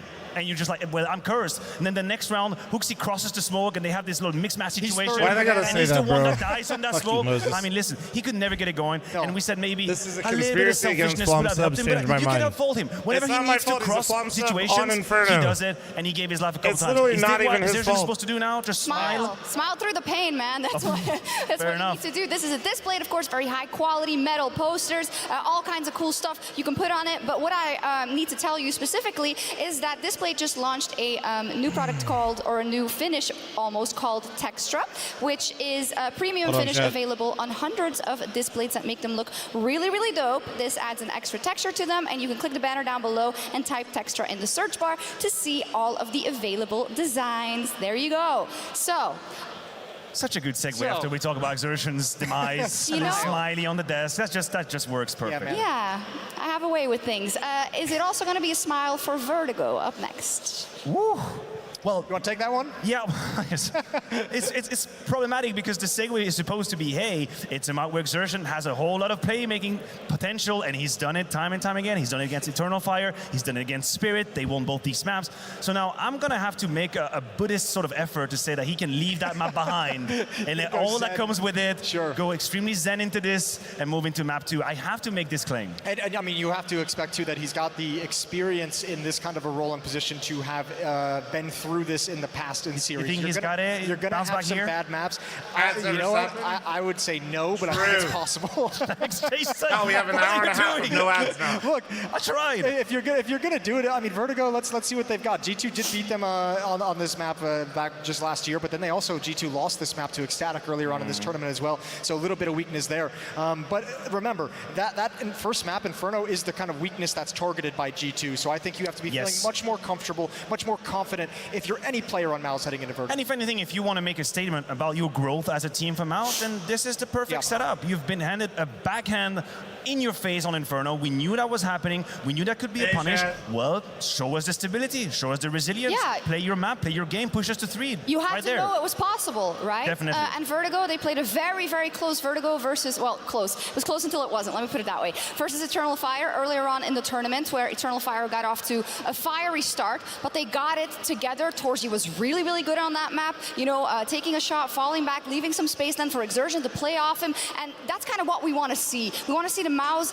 as a team, right? But then every single person needs to do what they need to do. Yeah, listen, from a team perspective, I'm not going to say that Inferno was extremely bad. I mean, we know this is not the highest quality. It was pretty bad. Yeah, but I didn't think it's not like they were super exposed as a team. It's more like some individuals feels were like forever. direct. That's what I tell the my banana wife all defense the wasn't time, you really- know? But this is where we have Already an issue. tells me that's not There's going to be true, some but- playmaking needed, but I do think that they have the quality within the game to create these plays. Like, they're a team that know how to utilize middle, right? It's notoriously a part of the map where most people usually ignore, don't really know how to play. I think MOUZ can have rounds that depend solely on these moves and different timings. They have a little bit of diversity that not everybody can bring to the table on the map. And you want to talk about another win condition that we kind of laid out in the pregame as well, as I think Shuhei called a really pretty good T side on Inferno to get them back into the game. 5 minutes is a long time. Don't let her gaslight you. Thank you. That was just... Yeah, I mean, it was like, Jim, just do your thing. Yeah, exactly. 1v2.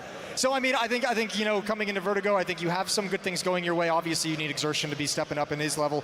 I think Brolin is someone you're going to want more out of on this map as well. And he was part of that good B defense that just got absolutely broken down and shattered. But they've got a fighting chance. They absolutely do, more than a fighting chance. I think if you put all the factors together, right, the fact that you know, they were shook on that first map, but still from G2 they have some homework for their CT side specifically. The fact that when you look at the recent record, MOUZ should have the upper hand on Vertigo. The fact that I don't think Exertion plays a map like that or a game like that twice in a row, hopefully. But then the whipped cream on the cake, as you may say, that this is now your elimination game. Yeah. The next one you lose, you're going home. Yeah, and you now have to play with that knowledge in the back of your head. Like that hits you as you stand up out of your seat after losing Inferno, and that's something that you talk through between the maps and try and get over. I'll tell you what, though, I mean, you say Exertion's not going to play a map like that twice in a row. Someone who can play a map like that twice in a row is Nico. And I love the kind of aggressiveness and assertiveness and just the initiative that we saw G2 take in that first map. And if you come into Vertigo with that same kind of a philosophy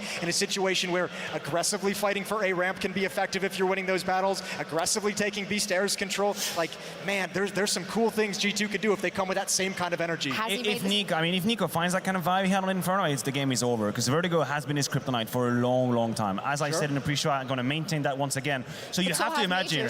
Yeah, I mean, listen, if that's going to happen here, then what am I to say? Well, how am I going to debate if Nico actually finds groove here?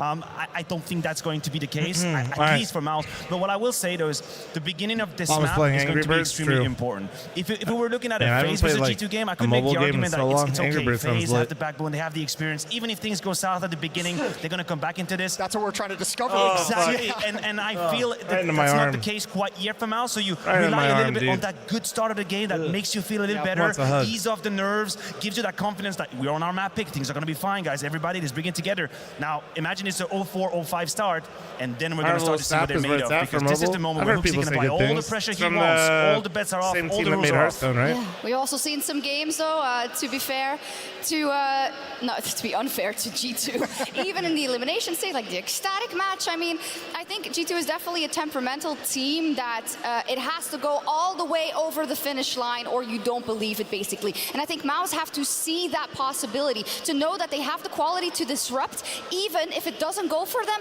in the first couple of rounds. I truly believe that. But this is why I like what I saw at G2 on this. Dax, get in here, dude. They need you for the vibes. What you're saying there is like, this is a team I think that is going to believe very much in how they're playing Look at at the how moment. he Like, chooses there's that nothing go. out in Inferno that you're going to be Absolute disappointed vibes about. on that team right now. Even if your CT side was a little bit weak and shaky, you're like, whatever. Like, we had such a good T side, it didn't even matter. Individuals were there and on point, making things easier. And I think you come into this map just full of confidence and just forgetting that this has been a little bit of a crux for you in the past. Oh man, is it really happening, Jason? Is it really happening? Are we standing here talking about once again a breakdown from MOUZ, talking about once again not being able to take down their bigger brothers here on the big stage? Yeah.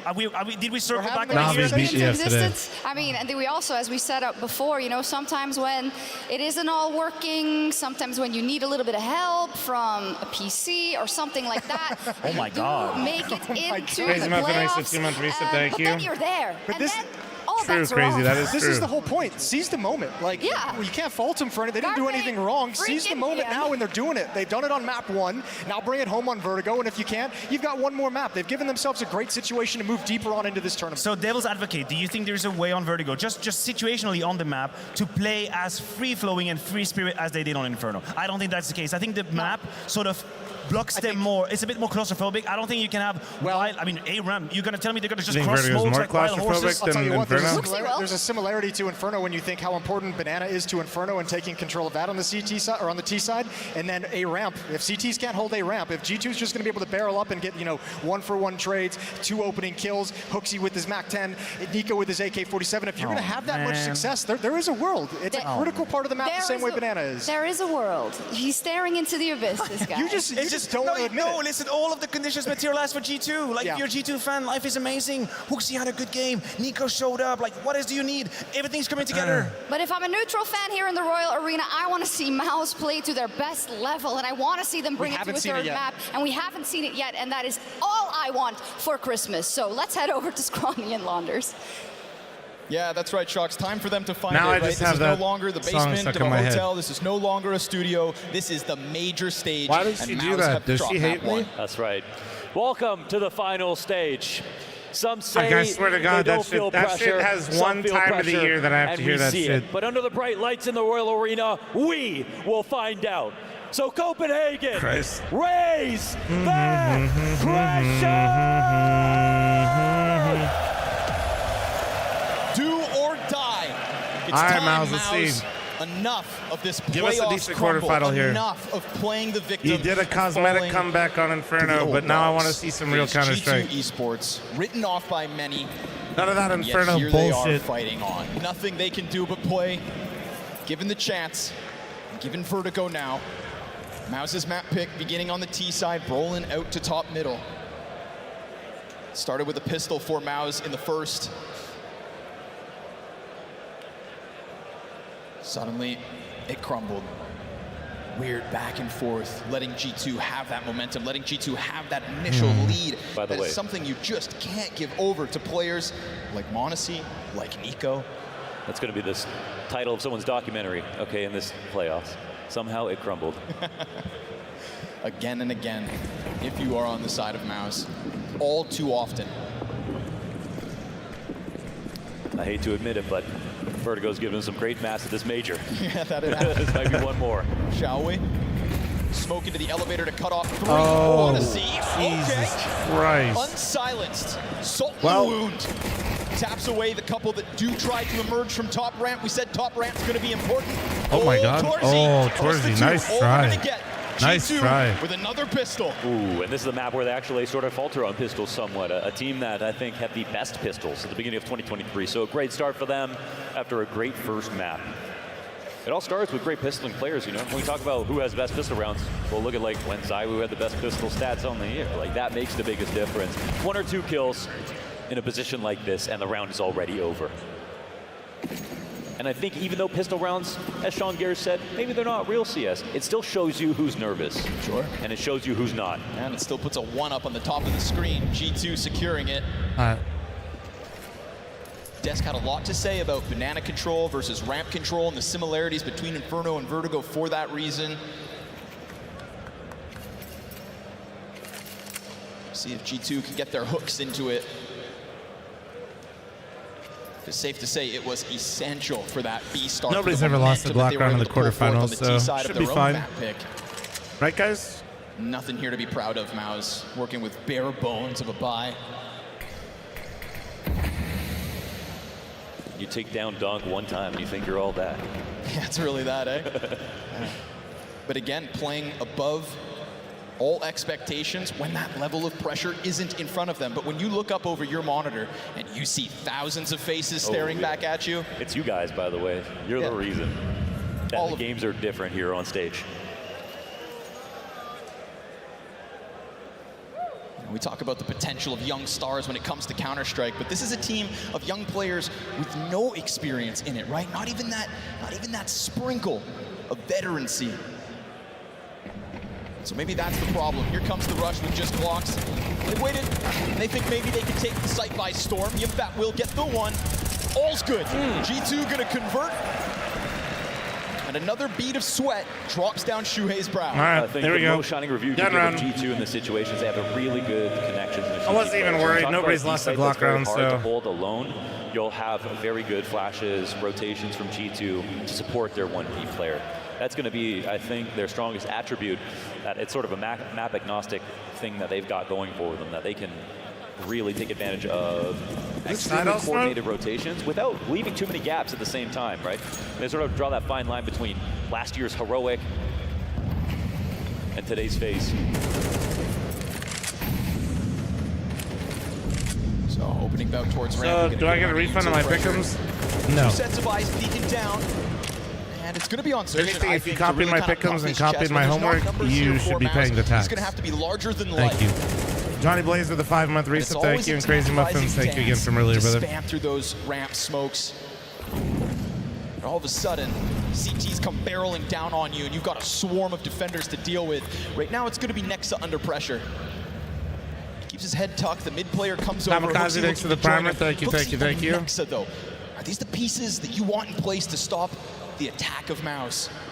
Nothing will say more than the live round. Big flank. He's already down the ramp, right? He's already attacking this because Zertian had given over that control, given the space. Now we're starting to get that stack. Third CT into place. This is G2 being mobile, and MOUZ Oh, yeah, Nico is here. Nico and Nexa, 3 kills like it's nothing. We get this late lurk out from top middle. Brolin could be the solution. Whoa, haphazard. m0NESY just jumps around. Hunter keeps his gun quiet, then reclaims the 1. But he knows, surely, that this is the bomb going back to the other side. Now, Torzy, he actually has decent timing. CTs will join him late. Torzy, do you have a clutch in you? Do you have that clutch with the AK? Smoke gets popped open. Hunter he didn't hear it because of the nade. Maybe his teammates told him though. Oh wait, Torzy. Oh, nice try. He had a second queued up, but Hunter, I like that he doesn't waste time. No, he jumps, and that's the thing. Like they're on the same page in terms of how fast I do think it's like it's all right. And that's on that CT you lose side. that one. Oh, dude, PA hat base. Everyone's aggressive on T side. They're comfortable doing it on CT. I think considering how dog shit that round started, getting some kills there at the end is not the end of the world now for MOUZ. But yeah, if they don't get some rounds on the board early and they let this go like Inferno, they're definitely taking a fat L. Cyclone has been very liberal on taking these pauses early. Yes. Something across Inferno, and now again right out of the gate here on Vertigo. Love to see that. I mean, the comeback was late towards the end of Inferno, but it was a real comeback. There were some good rounds in there. It was good individual moments from Jimpat. It was good shots from Torzy. It was good calls from Shuhei. You did have the ingredients to make that stew taste good. You asked him to bring the pressure. Nico in the last round. Why the fuck did I listen to Flom? Because you're stupid. What do you mean? He did everything he was supposed to. He spammed his smokes. He Relax, walked away. 6 primer. Thank you. Have some self-awareness. That was a matter of sort of retraining something they already knew how to do. They took too long to get forward and execute that they already knew how to do. Not taking time in this one. Very quickly up behind Tarp. Of course, shunned by utility as this is just pistols. Shuhei to lead it up on short, and Nico's gonna make quick work of that one. No chance with the lesser weapons. Flashbang comes around the corner. They're not gonna catch any CTs out of position. There's just the right amount of hesitation here from G2. Very risk averse in placing these rifles forward. God forbid you give an M4 over to a member of MOUZ. So they'll stay tightly tethered. I feel like Hunter just had intrusive thoughts there. On his own, but he lined up on inches Nico. This one back. Still enough smokes to put up the wall. Expect that next once the time comes. Minute on the clock, so there's still this uncertainty on the other parts of the map. The CTs throw out their own util, and in doing so, this is going to stall out MOUZ. We already saw them stall one round prior. He thought about it. They're on a quiet route towards the A side, watching their flank, and the CTs I don't think are too bothered by it. Layering their utility, spacing it out slightly, putting on little bits of pressure here and there. Fourth player comes and joins them. That's Brolin with the second smoke. That wall is still inevitable. Flash goes out. Nico, disruptive. You can't let the play be that obvious this late. They'll have to fight through the thick of it right now. CT's waiting. 2 rounds in a row. Hunter, gonna keep this one clean. Finding his form in CS2. m0NESY, missed shot, ×2. This is a battle. Yeah, you can make up for it with the movement. That's the thing. Yeah, that's Pop him 6 to 12-month recent. Thank you. That was a battle there. So he's laughing. And you know what? I mean, I wouldn't say that m0NESY looked scarier than Torzy in the last map. Like, there were some moments where it was like, oh, he's a good spot. Gets a wall bang, close moments. And again, the movement always looks good. And I have no doubts about how clutch m0NESY can be. But Torzy was keeping up, we can say that. And what's great about that is m0NESY and Torzy, they were the ones going head-to-head in the Academy League. Right. It was the question of who is going to be better. Even you forgot, right? We casted them back then. People had to place bets. Was it MOUZ who was flashy but also good, or was it Torzy who was actually the good tall one? Taz is, he's taller. Now they're both here in a major playoffs, head-to-head. Hard to say, because whenever I saw Taz in person, he's always next to Snacks, and Snacks is fucking giant. Nico looking to shut it So, down. always that was a pressure point. I met Taz twice. Chase. Now MOUZ locked in behind Sandbag with the smoke to work. Starts to drop his util just in case he's not long for this. Oh, yes. Oh my, Clean nah. snapshot back. We said This Torzy is, looked well, on map 1. MOUZ off to the races, recovering from those we're missed off shots to in the round a prior. That's what you want. brutal start here for MOUZ, unless they pull back a 2v4 Because here. the conversation was, if G2 It's possible. were I've gonna seen cause it this upset, multiple it felt like times it would recently all come in from my MOUZ. matches. Line them up. Hunter almost knocks both down, but it will Unfortunately, fall on the shoulders many of the young times I've Swede seen this in a happen. 1v4, turn 3. It feels like anything is possible for Brolin these days.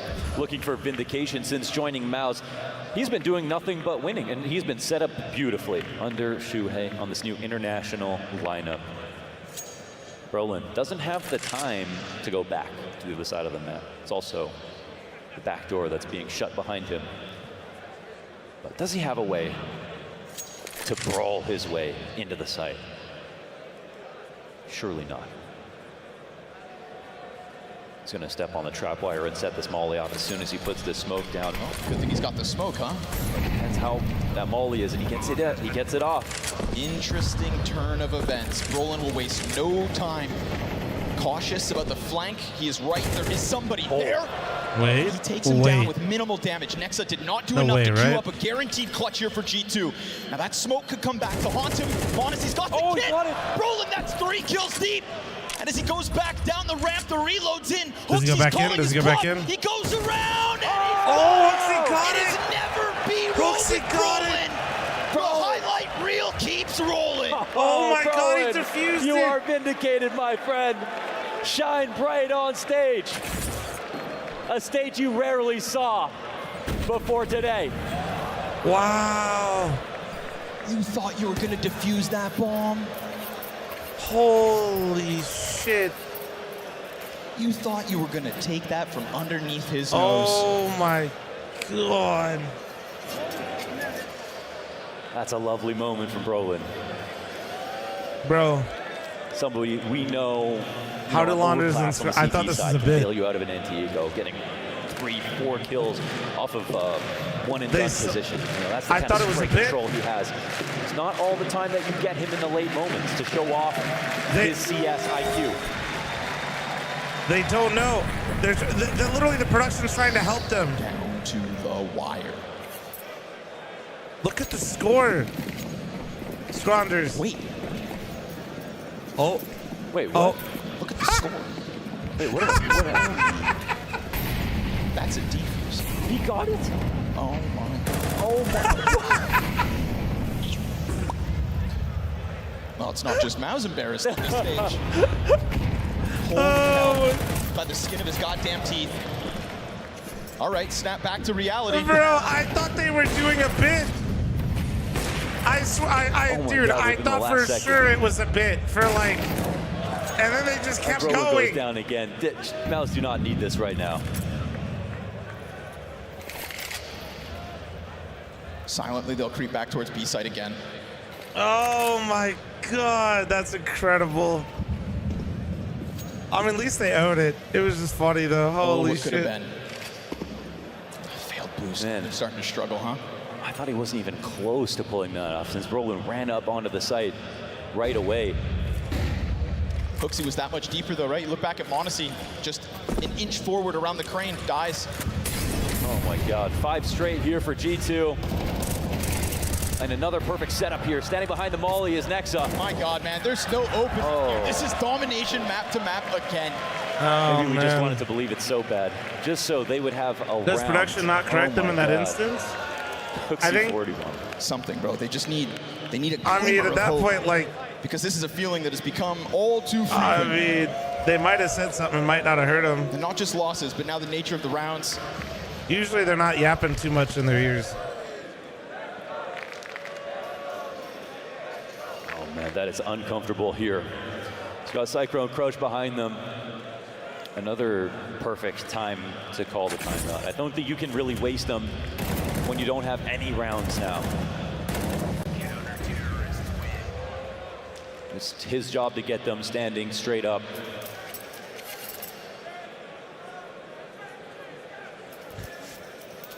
Right now, MOUZ are slumped over.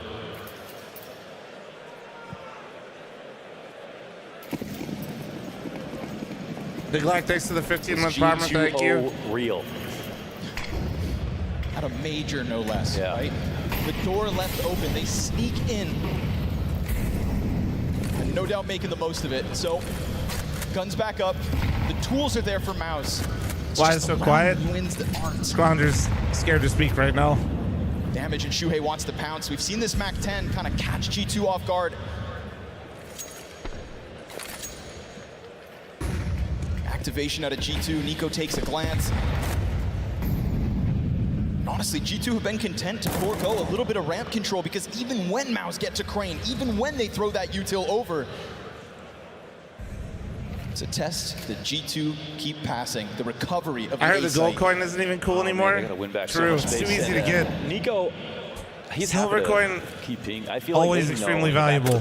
Their minds that he's standing here, shoulder peeking this angle with confidence. Sprays a little wild, some damage in. Then he turns. That little distraction on Crane. Enough. Wait. Maybe finally something for MOUZ. Some really nice shots right there. It is numbers inside the bomb site. All on Orzi. Down he goes. Well done the from bomb is Hooksy. planted. At the very least, they've got that. And G2 decide to concede it. This is the first for MOUZ, but the first of how many? Shades of Inferno again. Wow.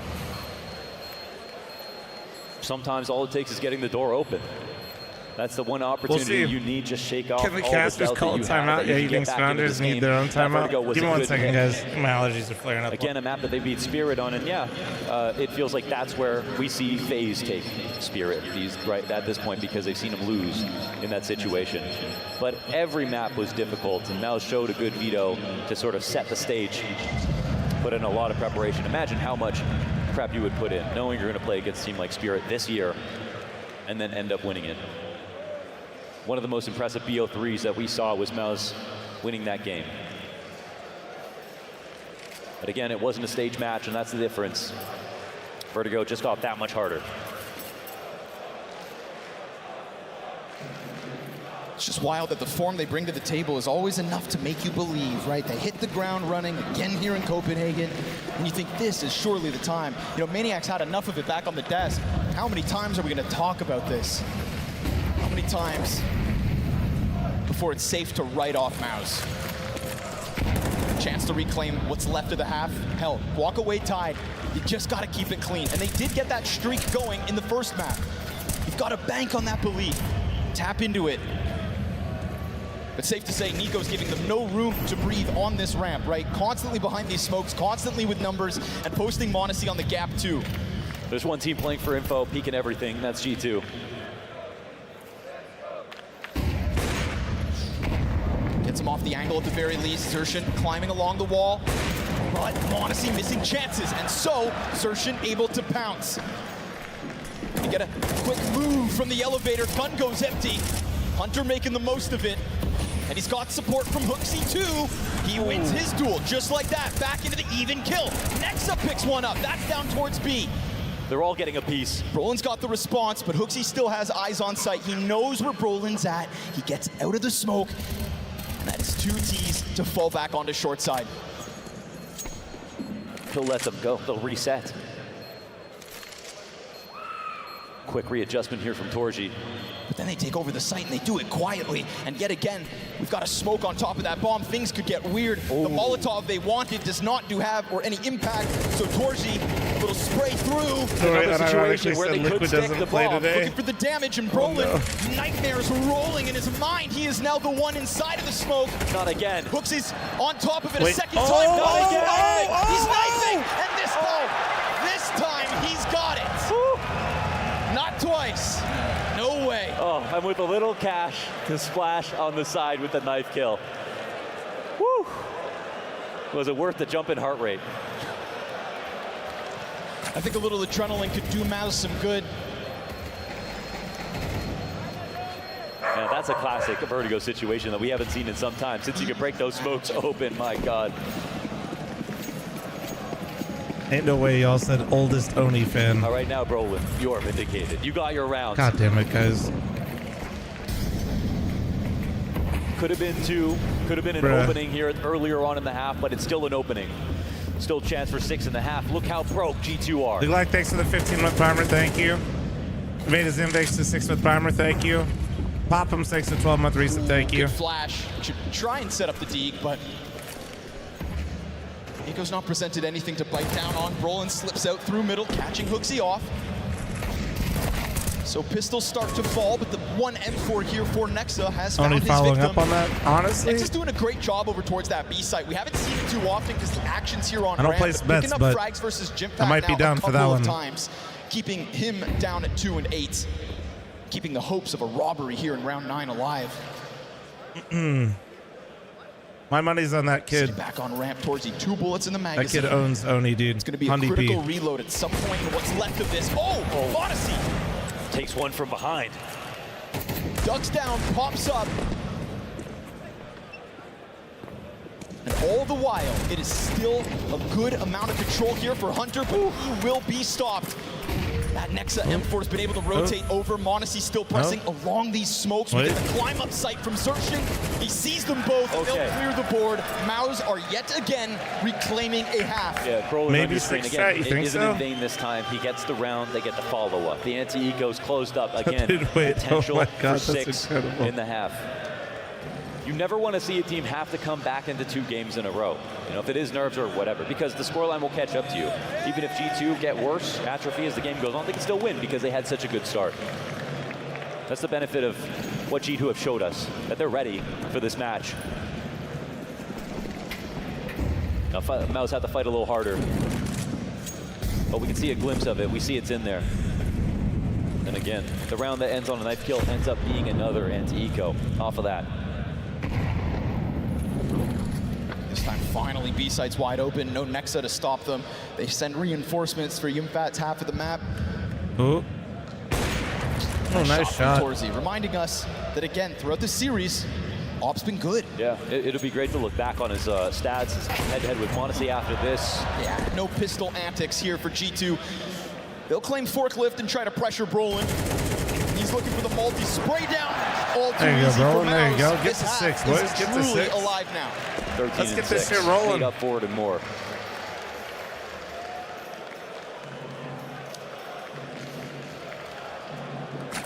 But that defuse will remain the one that got away.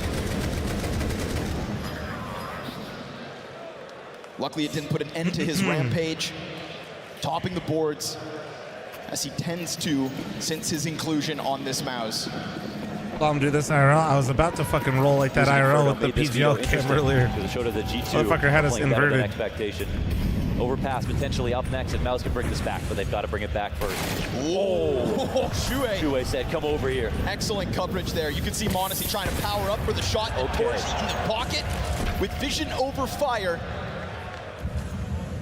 But then that's Hunter to take his place, to try and creep in, and that AWP is not going to let you any closer. Torchi on the T is for timing. He comes back and finds his way back in. Climbing to 11 frags so far. All impact. Brolin given a chance as the lineup happens, but Nexa's there to recover something. 1 kill, all you get. You know, there's so many parallels that we could eventually draw between Shuhei and Kerrigan, right? His biggest inspiration, his idol, and his nemesis, all wrapped up into one. And what does Kerrigan do better than anybody? Keeps his team in it, brings them back. Yeah. With an abundance of comebacks in the history of FaZe for him to be proud of. It also took him a long time to figure things out, to get those wins over the line. Yeah. Well, Shuhei is in that realm right now. Yeah, that's right. And stealing a major away from Nico would be a good first step. Hell yeah, it would. Yeah, that's his aim right now. But let's be real, as it stands, man. He's G2 real nice in stealing this, not gonna lie. potential semis from MOUZ I instead. think there were a lot of question marks on Torji's level coming into this because coming into this, Torji's probably the most up and down performer on the team. Since that streak of rounds off of the And pistol win.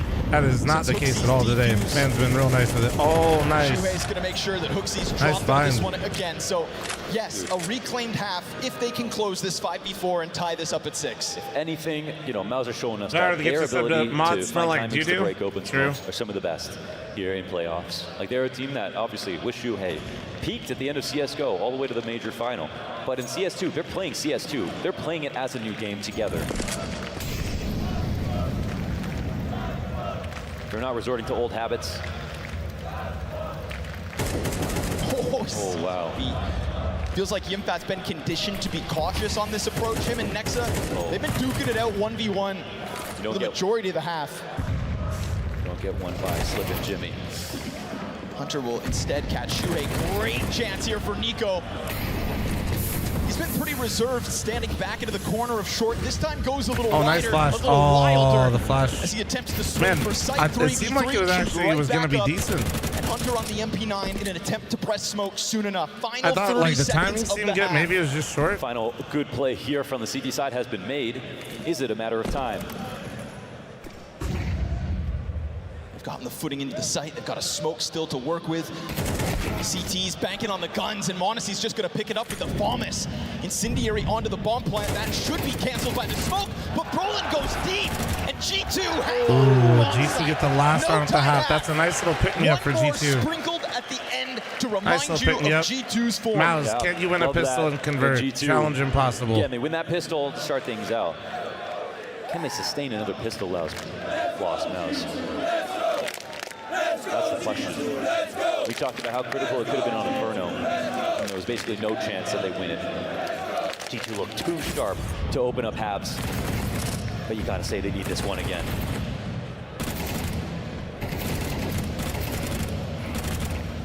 Monacy with a 3K with the FAMAS. Once again, big FAMAS paying off. But keeping it 7-5. Professional players. Crazy people are it's more still a worried about dignified match half. fixing when clearly big FAMAS is just paying so many pro players We to have a make the gun look top-ranking good. Monacy, but not an indomitable one. Torzi is right there.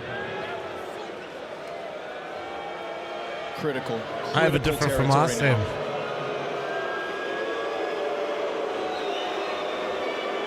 What are they booing about?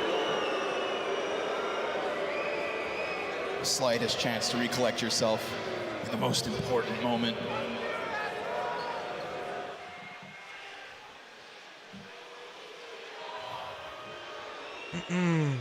Some guy said, "Fuck you, asshole." What'd they do? It's not too often, never too often, that you get a chance at a major as a favorite.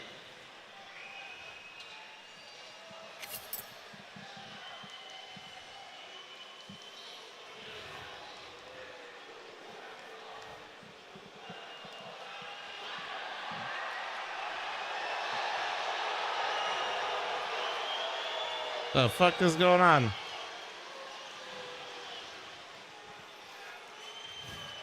Someone jumped on the stage.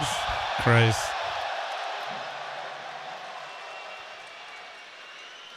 It's all right, folks. It's getting a little exciting out here. So I think we're going to go to a short break and be right back when the game goes live.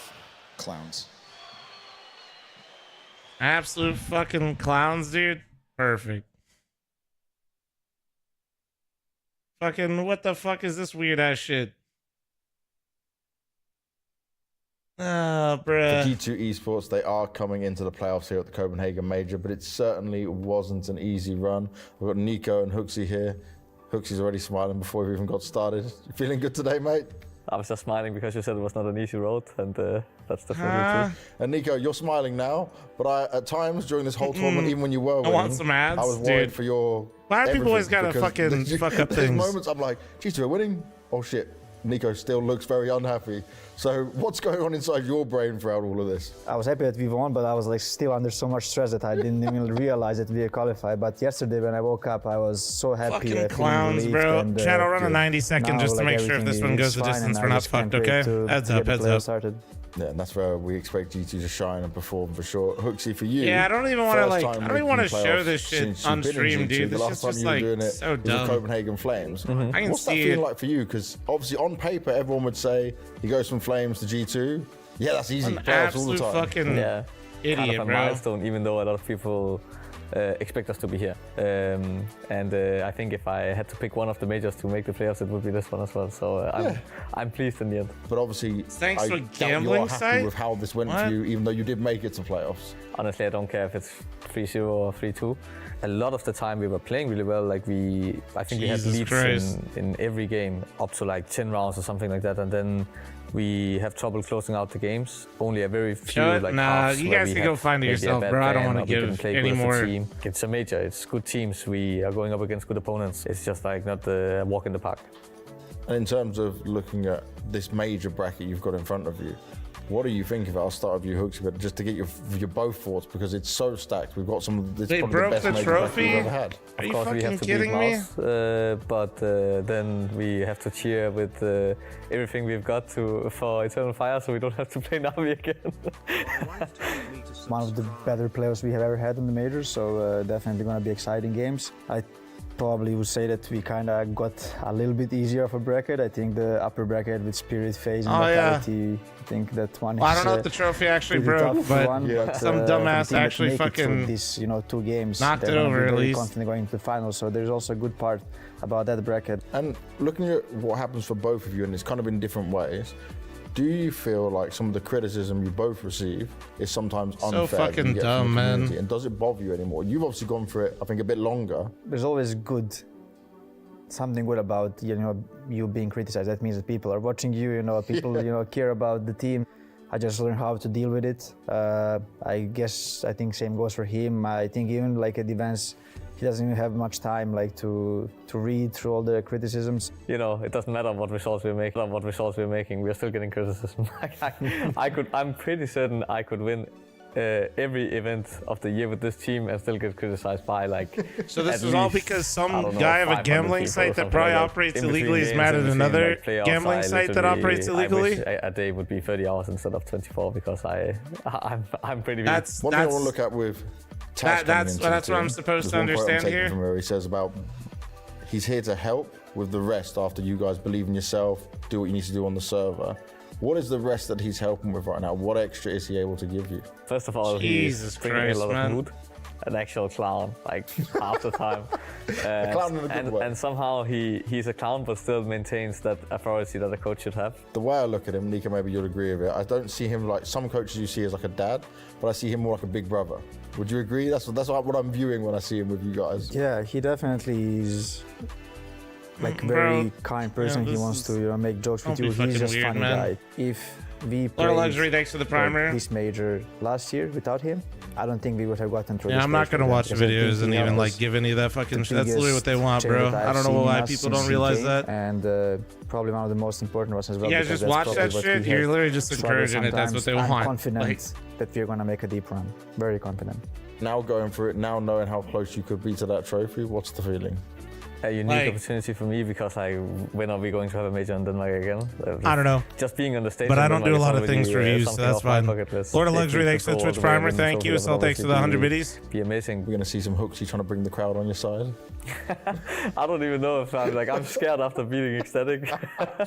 But I'm just saying, when you give more attention to shit like that, all you do is feel it in the future. Best of luck. Thank you very much, boys, and we'll see you in the arena. Thank you. MOUZ Sports are cruising on through to the Royal Arena here for the PGL Major Copenhagen. I got Shuhei and Yimfat with me here. First of all, how you guys doing? Great. Feels good to be here. Good as well. Really excited.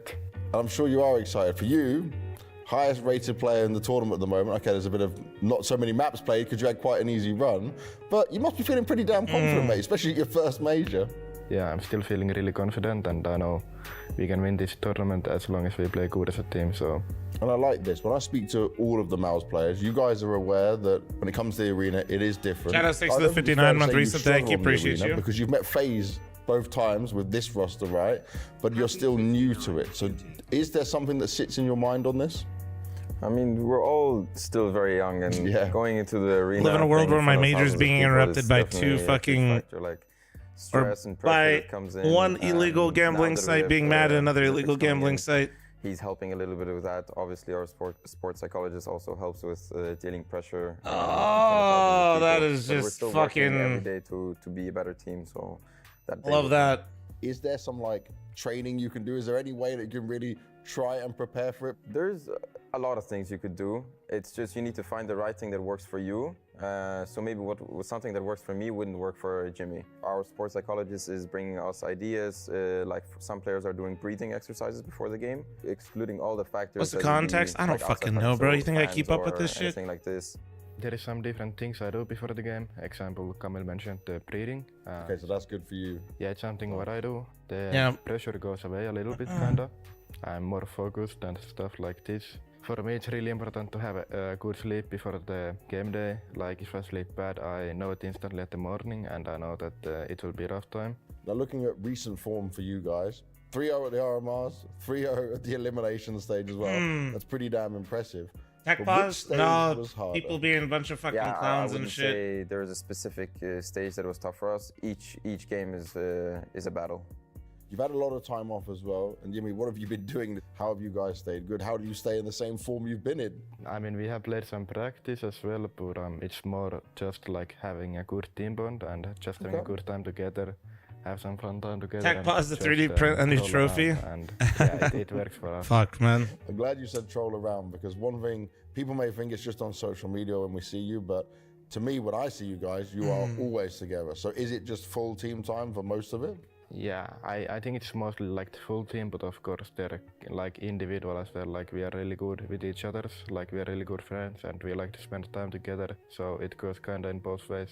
I wanted to get your thoughts, start with you, Yumi, on just when you saw this playoff bracket and how stacked it is. Was there a bit of relief because the side of the bracket on? Did you guys care so much? What did you think? I believe at least that you have to like beat every team in case you want to win the tournament. Like how we're playing right now is really we are playing really good, and we really do have a chance to win this major, I believe.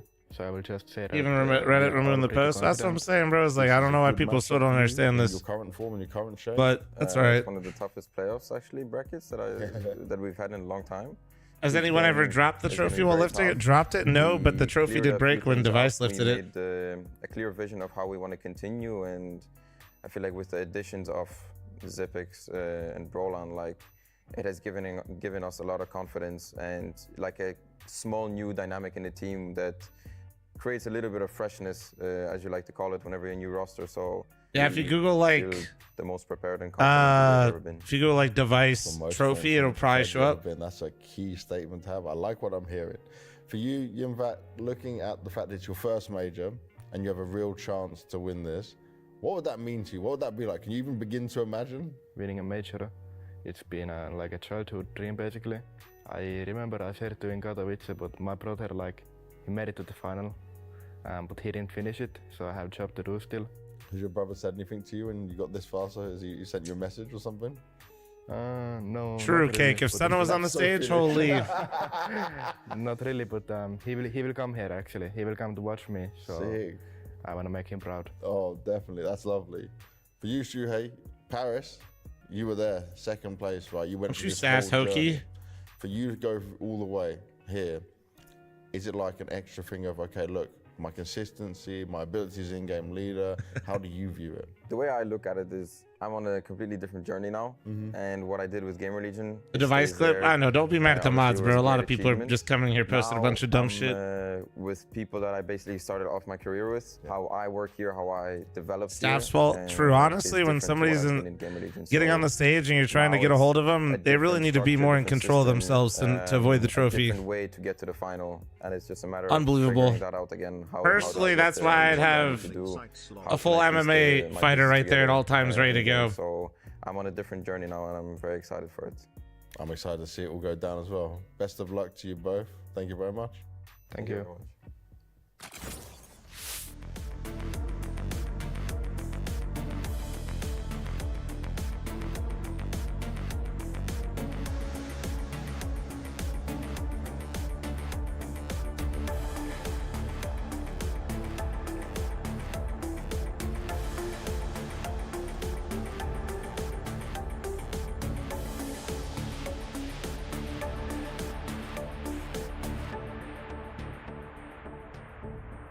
All right, well, we're coming back in 2 minutes at least.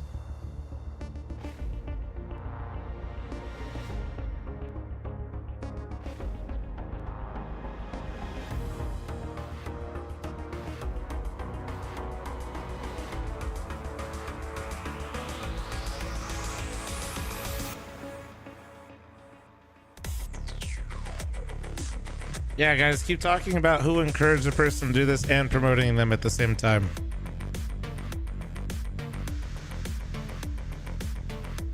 Yes, guys, continue. This is really good. You guys are really cracking the code with this one. Bruh.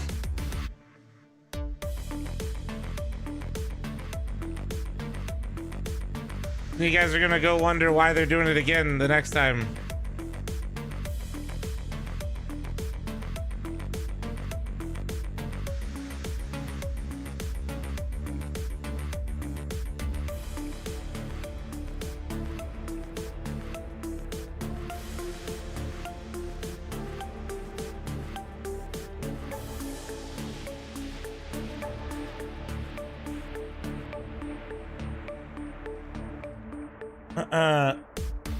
What happened?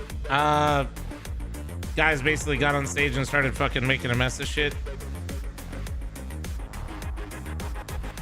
What's the ad buffer at? We got an hour and 4 minutes, and we're at halftime, so I think we're good. I don't want to run anymore. And yeah, writing it was. Thanks for your 6 months.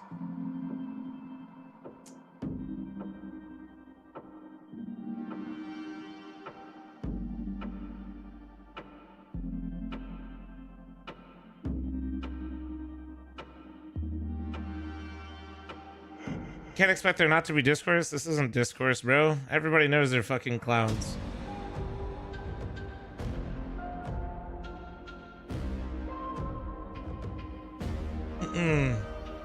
There is no discourse. I don't know why this isn't a conversation. Are we talking about things? Is it these are people being dickheads that want attention.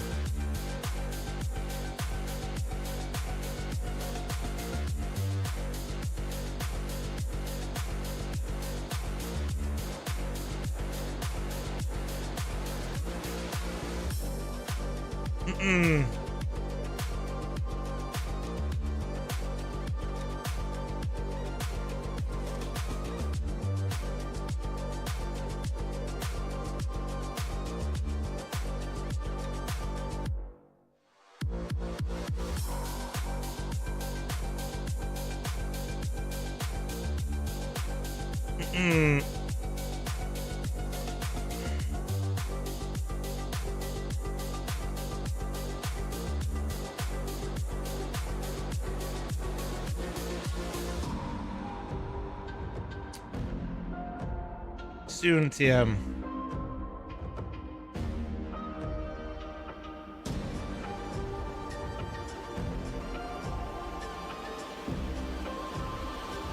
Valve about to drop the absolute ban hammer on all the sites. Good.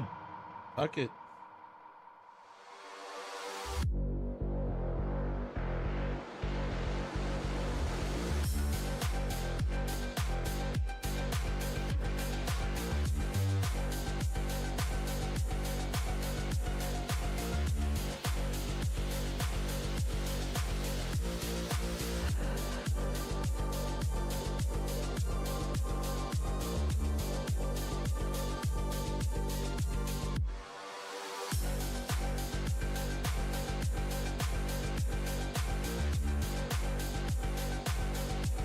Puff Daddy, what in the fuck did you just make me read?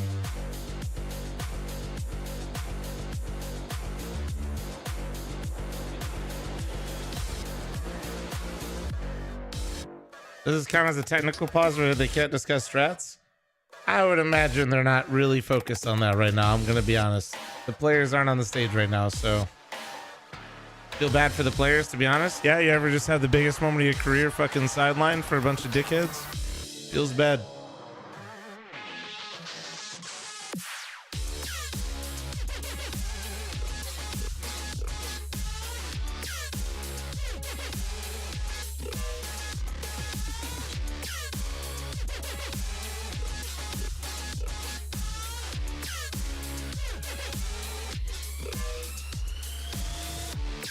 Tyson versus Paul, who you got? Tyson, dude. I'm definitely not gonna watch it, but I'll wait for the clip of like the end of it though.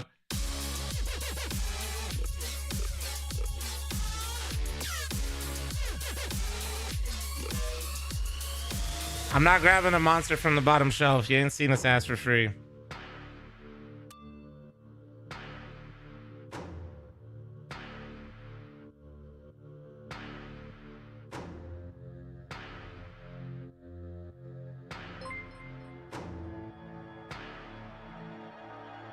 Bet how much? No, I don't.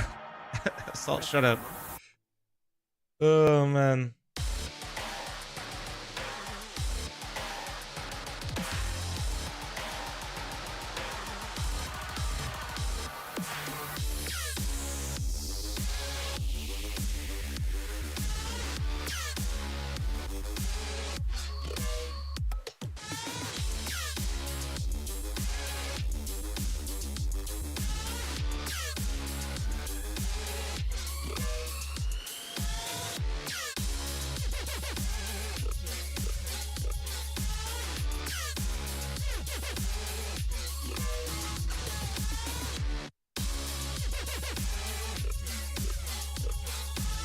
Yeah, I mean, I think the biggest thing that's going to happen is, quite frankly, I think majors going forward, fans aren't going to be nearly as close to players. So you can thank that shit. My God.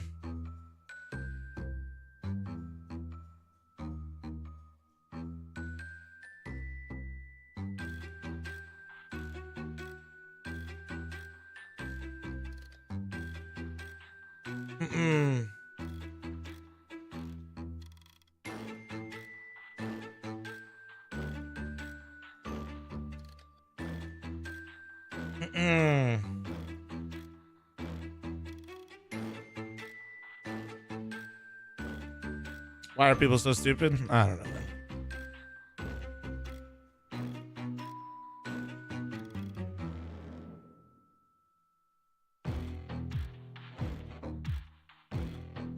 How's your day been, Flom? Not bad. Not bad. Can you recap what happened? People ran on the stage at halftime. I'm not watching it or trying to give it any more attention or mentioning the shit that's like, I'm not fun, guys. I'm sorry. I don't like to give that shit any more eyeballs. I know. Lame. I know. Just think of how many times I could tweet some cool shit, you know?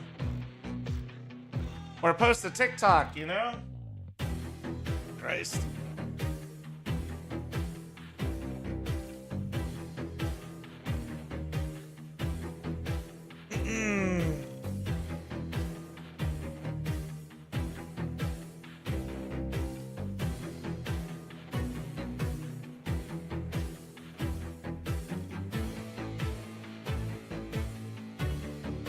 Yo, emote only mode for now? No.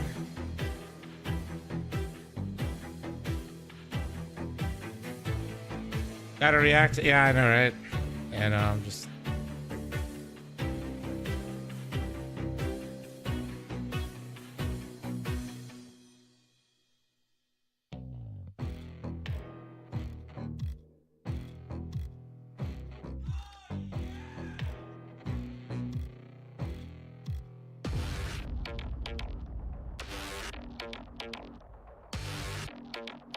Yo, Murph.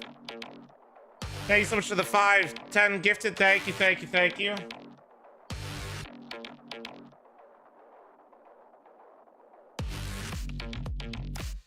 Well, yeah, you're always gonna have more people asking what happened. That's normal. That's fine. I'm just letting them know. People are always gonna be like, because what I always try to explain is, like, when you're streaming, especially when you start getting like more and more viewers, the view count doesn't update live, not even close. Like, when, let's just say, I don't know how many viewers I have, but let's just say I have like 4,000. There's legitimately like hundreds of people kind of coming in and out.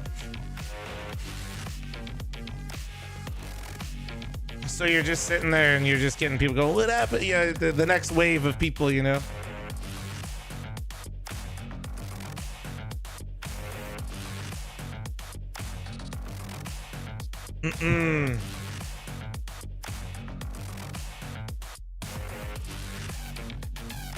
Make a command. No, it's useless. Trust me. Omar, thanks for 2 super chat, man.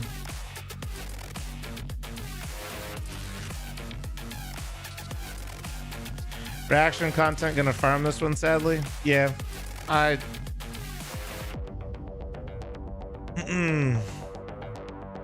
try my best to react to stuff, but not shit like this.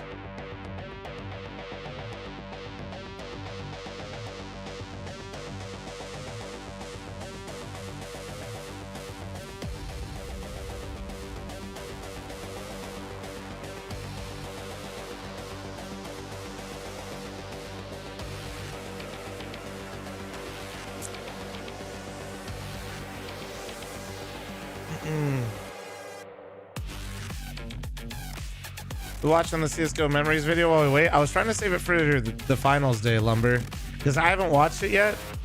I wanted to watch it with chat, and I was thinking we watched the memories video before the finals. I thought it'd be really nice. We do like memories video into show match into finals. You know, that's what I was thinking.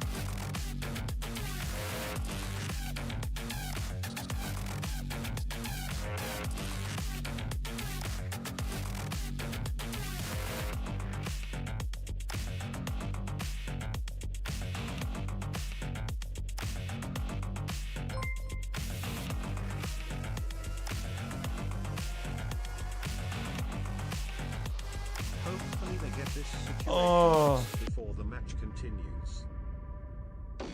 Hopefully they what? Wait, what I miss? Yeah, hopefully. I mean, MJ, thanks for the 5,000 bits. Saw some people saying they were, I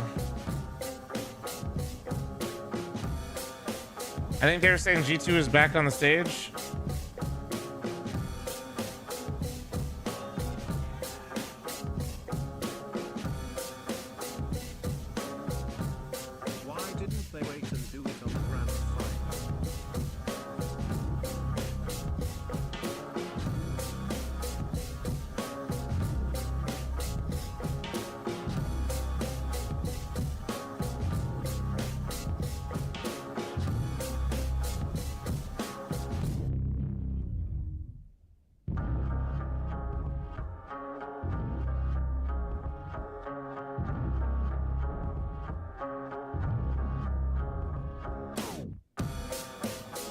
Alright. Sorry about that. I was just seeing if there was an update on them getting up on the stage and shit. Rip all gambling sites? Good. Don't time people out for people just answering questions. I know you guys are just trying to do your best. I just don't want people spamming a bunch of links and videos and shit. Let them literally help me answer questions so I don't have to, you know what I mean? Sorry, we're just trying to not promote it as much, guys. Oh shit. I got something in my eye.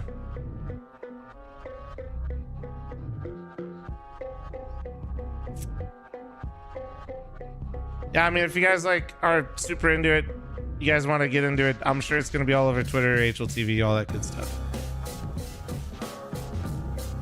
I will give you one quick little rundown. I'm sure more people ask, but one gambling site that operates illegally is mad at another gambling site that operates illegally. And this is this is where we're at now. Welcome. We've come full stupidity.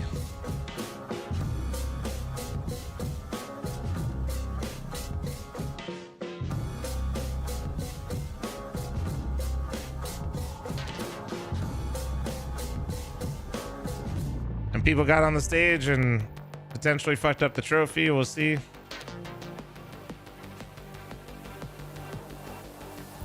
How do we know the people are at the other gambling site? Genuinely don't know.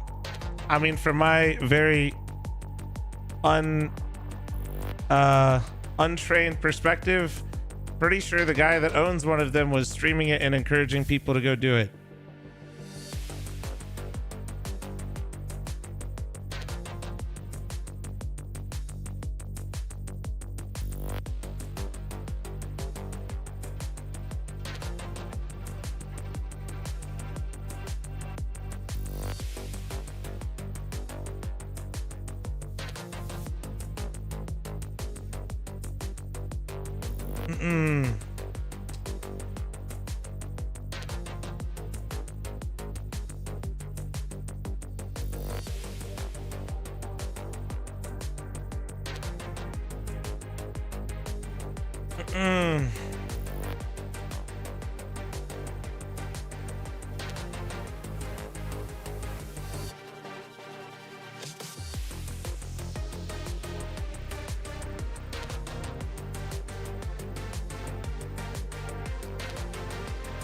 No, I did not party vote.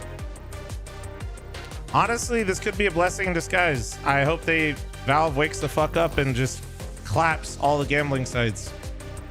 It's about fucking time. That's maybe me being wishful thinking here, but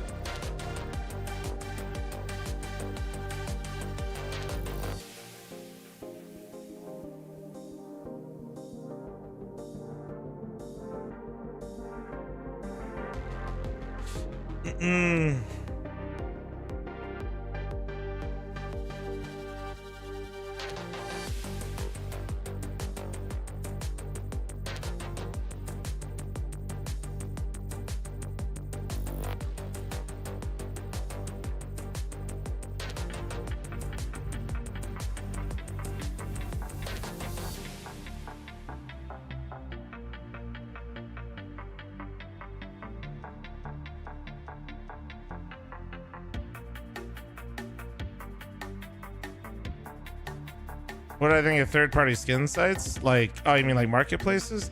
I think they're fine. I'm sponsored by one. But I also like, if I gotta not make as much money to have all that shit go away, I'm down. But that pisses a lot of people off, saying that. Like yeah.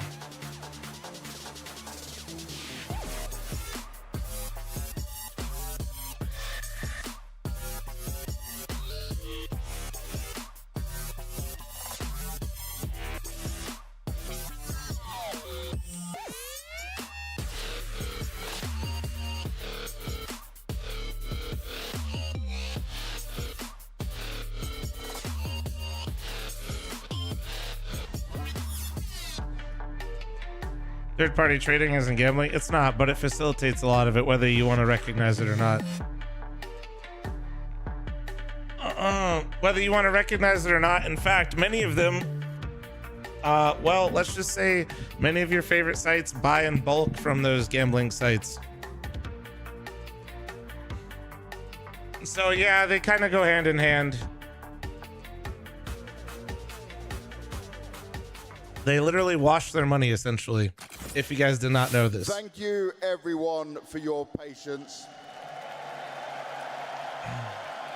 All right, there was a small disruption, but the security staff and PGL have done their job. And all I want to do right now is focus on the Counter-Strike! And one thing I need from all of you and everyone at home is to stay positive, stay hype, and give everyone your energy. Thank you, Pyro. Thank you. Are you ready to raise the roof?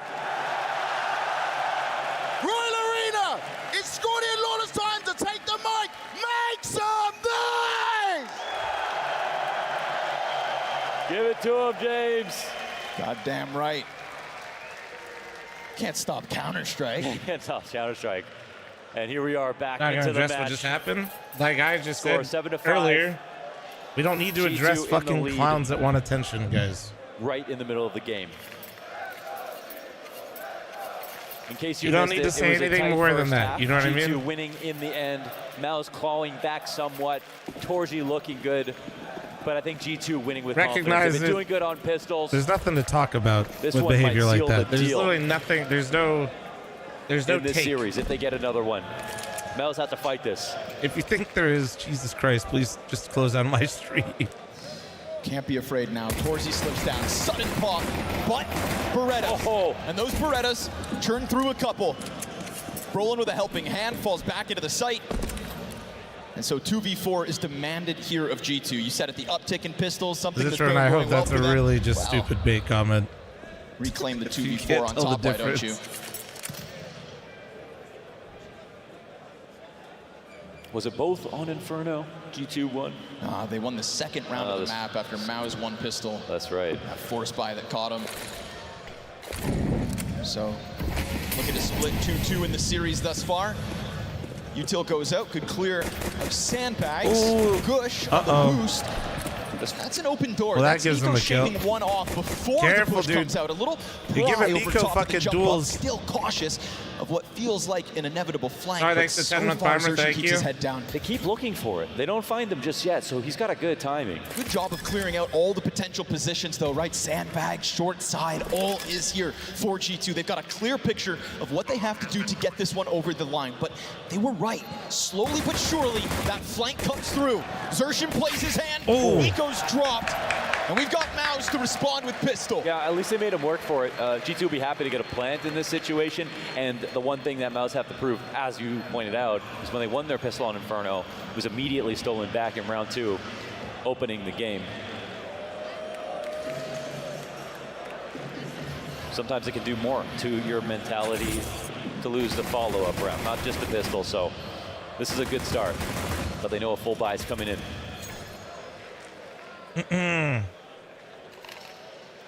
You love to see that energy from Torji. Now they just have to not get ecoed. No doubt, head of the game. He was so on point when it came to the complexity match as well. So good. Yeah, tore through it. You know, and at times he was the biggest question mark on the MOUZ lineup. I don't feel bad if MOUZ or G2 lose after all that. I mean, dude, that's kind of disrespectful to MOUZ. MOUZ actually brought back the half. Don't forget that. Again, the SMG. Right? Remember, MOUZ is rallying quite hard. That's another force buy that's starting to work out. And with a nade on sight, it'll soften them up. I get what you mean, but try not to, you know, go too hard into it. Into green. Deagle's right behind him. Oh, and they're here anyway. And they are here anyway. Oh, he caught that fucking flash. Fantastic, but nobody jumps on the moment. It's fine. They've got more to throw. They've got more pressure to chuck his way. He waits and hopes that Hunter oversteps. But they're lined up for the swing. They go wide. And a force up from G2 converts. G2 yet again. Yeah, perfectly coordinated. And the hunt is officially on. Couple good kills in that first map. W crowd.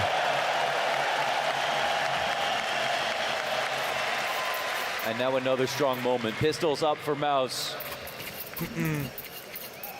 So despite the fact that they've won 2 pistols in these 2 maps, no conversions. Don't forget how G2 qualified versus VP either. They made almost no mistakes from versus complexity. It was complexity they forced to make all the errors. Who knew G2 were going to play this good? Nice. Felt like he had some timing there as Hunter was playing with grenades. Oh my God, all this this forward move from MOUZ will be pulled apart. Fast move. That angle always feels so two-sided for whatever reason. Split and hold on. Okay, all's good.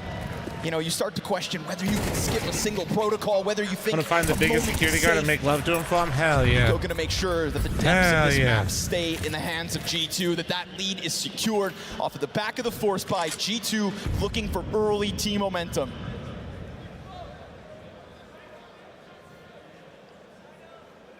As if there was no gap in the action, G2 start off lightning quick. Only headshots, minimal deaths here. No gun saved for MOUZ. Touching on 10 already.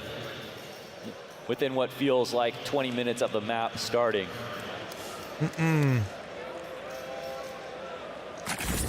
Is this really it?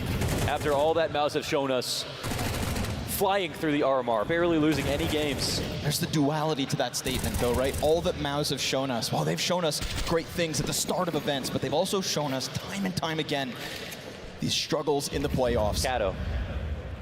That was the last time. Everything looked great.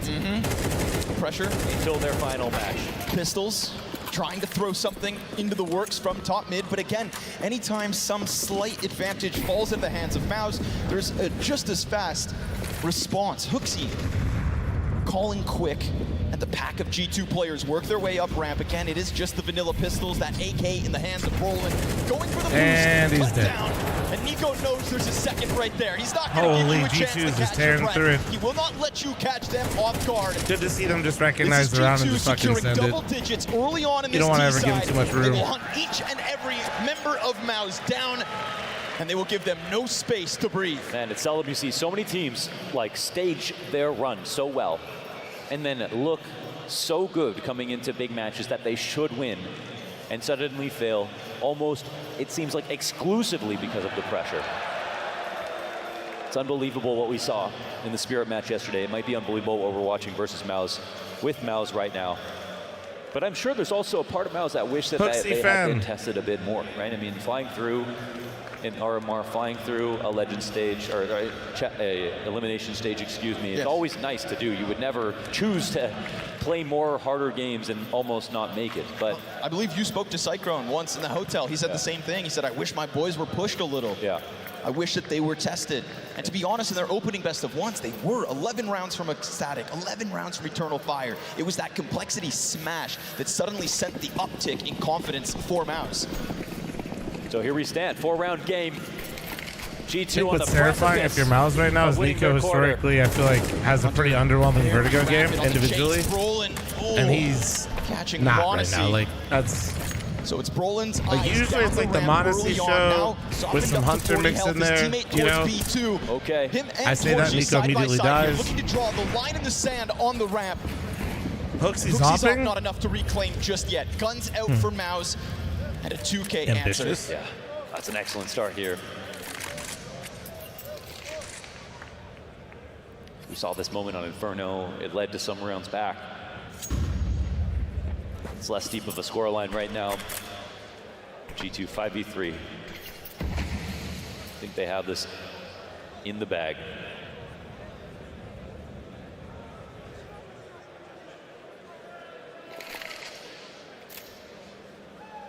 I think a lot of pros. This has been a key position. I think Vertigo's actually delivered some great maps in this major. I don't think the map is nearly as bad as people make it out to be. I will say, what makes the map feel bad to me with Vertigo, I don't know about y'all chat, is just like Inferno, there are just rounds because of this A ramp and how much utilities you just die sometimes and it just feels random. Like, and that just sucks, right? Like that's in CS. You know, when you get like random, reloaded this whole it entire feels time. bad. Torsy's working with 8 bullets. 8 bullets, yeah, and they have no nades actually. It's not a lot. Like man. you just get shot through a fucking smoke out of nowhere and you just fall over like a bowling ball or a bowling pin. Softened up. Hunter comes in from the sidelines, and now with his hands busy, he's covered out by Nexa. They got close enough. A ton of space given over. Oh, G2. This might be a mistake too many. What do you have in store? Numbers have been evened out. Now more damage. Where's that even coming from? It's got to be spam from the back line. Hooksy nails it. This is a 3v5. Oh no. Hop on Hooksy. You lost to a 3v5 with Hooksy hopping. All right, it's stocked. My pickings are done. To get 1 kill and keep the advantage alive, and Torzy is sitting up top with 8 bullets on not an op and no retake utility between either player there. Will they have a single flashbang? Not in a position to use it. I don't think Shuhei would have let that happen if he was sitting on the site. Man, what was the idea there? Obviously, if Torzy, 8 bullets, sharpshooter gets a shot. But there was 40 seconds between when he got boosted up and when he first made contact with anybody. That's not a good sign. I mean, I don't know how else to put it. This is a round that started off 5v3. Perfect opening play down the ramp, lots of pressure. G2 with 1 play. You invited my silver coin party? Hell yeah. No, I was just retweeting Moses because his base fumbled. Catching Shuhei as he tried to walk up. You know, he was looking to take that deeper angle. That one smoke on the short side kind of pushes Shuhei into the waiting scope of Hooksy. Gray, are you talking about that was Maui in New York? Twitter. A lifeline here for MOUZ, looking like they want to pressure down, and sure enough, Brolin sure keeps it clean to drop Nico. Op's not far off. Oh! What? Oh my God! He tracks him down. Shuhei tries to get frisky. Any maps that like change? Yeah, Inferno. I think Inferno is. With that, man advantage reclaimed. He sees a sliver of your head. Brolin's got to keep it crouched. It's like one-way glass for him. Little peek out from Brolin as he crawled out. Honesty's not going to let him get away. Whoa. That wall bang's so damn close. It's as if he knows Torsy's going to be feeling that. And yet again, he's not working with the AWP. His second set of hands comes over from Xerxan, looking to be the help that's needed here on ramp. They're actually just waiting for Act 2. Same exact approach, different timing. But again, forego control of that ramp, allow for G2 to get close, and suddenly you've got bigger problems. Incendiary meant to disrupt them at 25. Still enough time for them to try and overwhelm this site. Exertion quick on that rotation, but just like that, G2 are gone. Now, Nexus got a choice. Does he come over mid as they arrive, or does he try to cut off the rotates that is indeed barreling back? 10 seconds. All on Jimmy, this is 10 seconds. If he kills the bomber, they kill the bomber. Cut down the first cross. There's Hunter running forward with the bomb. He's got just in time to plant. Down it goes. Oh my God, and so dude. Torzy has to somehow get Modesty this site had rolling. to hit that shot. Oh, Modesty and G2 will give them no chance. Modesty was suffocating Impact right there. 4 frags peppered in throughout that default on the A ramp, shutting down the pushes. Bringing forward a fight, a bright future here to G2. The tracking shot on the no-scope to Shuhei to kick things off. And Bombs, it pick'ems, felt and like shambles. That was Fuck be it, the all one good, who dude. got out of the round. No, he kept it going. All good. Silver is better anyway, Copium. He wants the final word in this head-to-head between him and Torzy. Yeah, it wasn't looking good for Modesty at the start. Torzy had the angle, but At the end of the day, if MOUZ can't get over the stage jitters, right, and the moment, all good. Like, I'd rather have G2 advancing anyway. You know what I mean? We're so stacked in this playoff. Like, let's run it. I'm down to see it all. on the ramp, everything goes the way of G2. If G2 Navi versus fucking Vitality phase, chat. Think about that. They can feel it. The CT's presence and their chance to extend into the semifinals. You weren't wrong. You did say G2 turn on for playoffs. Oh no, Modesty doing shit like that. Okay, well, GG. There is no heartbeat. There is no lifeline. There is no future here in Copenhagen for MOUZ. GG. Yimfat dreamed of a chance to play to the finals like his brother before him. And with that SMG, 4 kills to his name, he is cut down. Wow. And just like that, they've managed. Divine intervention ushers them into the playoffs, and the soldiers of God march on. It's a massive moment for G2 here in top 8. All right, Silver Coin Pizza Party it is, dude. GG Luke, thanks for 39-month primer. Thank you, dude. Everyone played so damn well in a match that not many believed in them to win. And if you had just started watching CS recently, you wouldn't understand why. You'd think G2, that's a name I recognize. Chat, if you guys would like an invite to the Silver Coin Pizza Party, please how cleanly they executed type 1 each in of their chat. opponents to set the stage for a major finals run. And now in the quarters, they get cut down. If you are on track for a gold coin or a diamond coin, you are not invited. We will check. Between Spirit and MOUZ, and both falter. FaZe and G2 will continue. The gatekeepers of playoffs, and it wasn't just the faith in Modesty that was not shaken.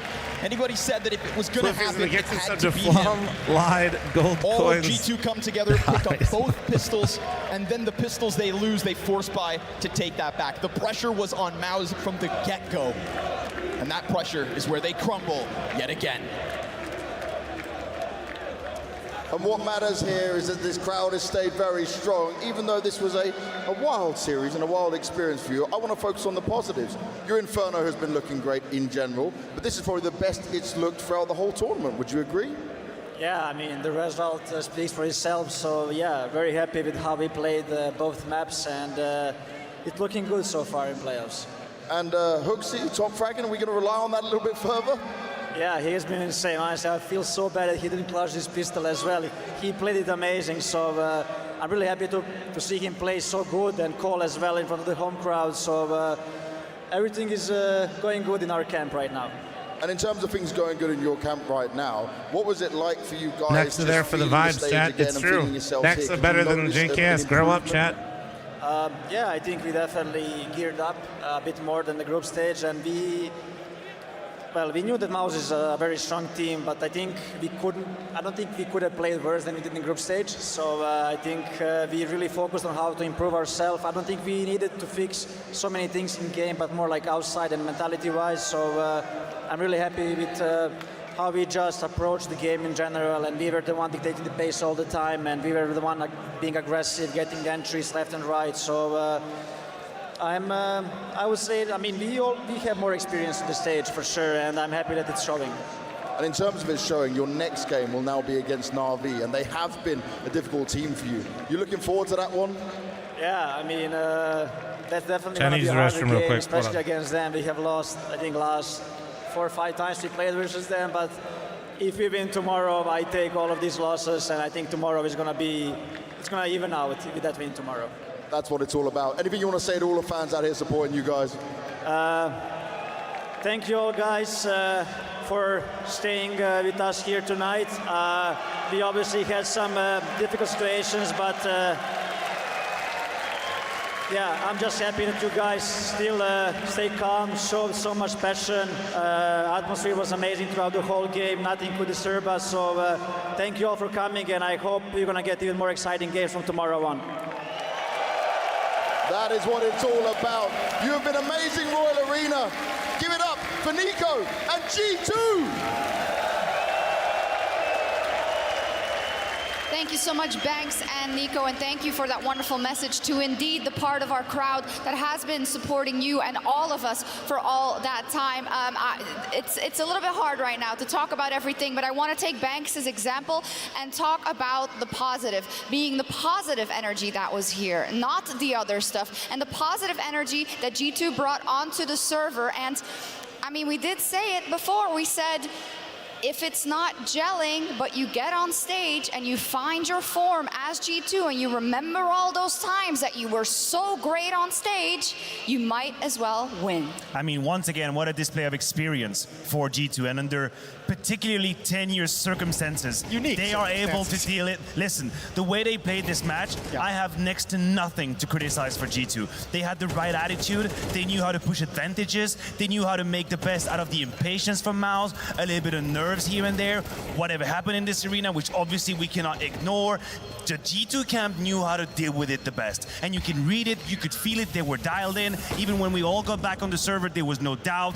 This is a true display of mental strength, and we have to give it up to G2 because this was powerful. Yeah, I think the focus on the goal at hand, which is making the semifinals, which is winning this quarterfinals over MOUZ, was very, very clear with the way they just came back in and just clinically closed this out. I mean, nothing kind of threw them off their game whatsoever. No. And remember, too, if you all go all the way back to Inferno, the whole idea was if they come into Vertigo and play that same style in your face, confident, assertive, you know, making sure MOUZ have no room to breathe, it's exactly what they did on Vertigo. I mean, they were dominant once again at the A ramp, and they just played fantastic Counter-Strike. Yeah, Maniac, you said it. I don't want to skirt around the issue because it is something that does influence the players on stage. The only thing is we can't ever know how exactly it influences every player individually. But if you take it as Moses says, until that time, being Inferno and then the start of Vertigo, G2 was sovereign.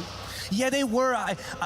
Part of me wonders, you know, the what ifs, because I think MOUZ did make a case for a comeback on the second half of the beginning of Vertigo, right? They started putting rounds together. They started finding some rhythm. Suddenly, Shuhei in his calls felt like a little bit more, he was ahead of the curve, and they were crossing the smokes together, and they were punishing G2 off position a couple times, which we hadn't seen in a very, very long time. And this is a couple of the rounds that you see in the first half. That's the moment that I'm talking about. Momentum building. Unfortunately, this was cut short. Now, what I don't want to do is say that MOUZ had nothing to do with it. Of course, they had the chance to come back into the game in the second half, and this is where G2 showed an incredible amount of mental strength that I don't want to do. But yeah, a part of me wonders, you know, the what ifs, and we're never going to get the answer to that, and I'm okay with it. Yeah, there's definitely a what if there, but I mean, I agree with you entirely. We even heard kind of Nico say it up on stage, is like the things we had to work on was not inside the game, not Counter-Strike related, it's outside the game. It's how our mentality and approaching these matches and these situations and these moments, and what a weird way to get tested and pass with flying colors, because you come back in and you just march to a victory. Yeah, I think that's a great way to put it overall. And you know, they all had a good performance, right, across the board as a team, and there's nothing that instills more trust in your teammates if it has been wavering than that. Doing it all together, including you're not necessarily fragging IGL, who, I mean, he has some maps here and there, but who leads by examples. Yeah. I think it's one of the best case scenario for G2. How you won this game, how you won this entire series against a team that technically, theoretically, could have played a better Counter-Strike than you, but you have showcased all of the qualities that a championship team has. You've had crazy moments on a knife's edge, but you had individual step up. You've had great calling from Hooksy. You knew how to play with momentum. You completely absorbed that energy on the stage. Like, this is a frightening G2. Disregarding what happened in the first few weeks of that event, I don't care about it anymore. This G2 here shuffles the cards. Have they done enough to change your mind on how on their potential run in this major? Yes, they have. Okay. Yes, they have. Yeah. I have to admit, Sorry I was about that, ready to Chad. camp on my positions, but this was powerful, and I cannot ignore it. I cannot deny it. Yeah, because they don't. I mean, the whole thing of like, can they come in like FaZe did and show that they're just a better team on stage? But they don't have the same body of work in the past that FaZe has, right? With like levels of dominance, with levels of competitive. So it's like, yeah, they came in today and looked great, but we know there's some inconsistency. But that's how they There win. is a Cologne, Did there's y'all a release the Katowice. official Exactly. statement? That's also how Sure. they win. Kinda Right? hope they That's don't, how bro. they win. I don't Think think about the there needs- G2s like I that keep lifted saying, trophies dude. in Cologne. It was never the most perfect Counter-Strike. It was some I'm good gonna wrap it rhythm up here though. We'll look at the games. So the games tomorrow, chat. So just a little recap. This is it. My pick'ems are officially dead.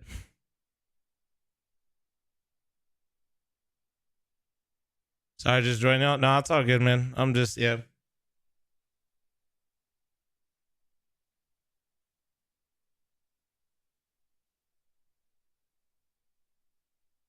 Let's see.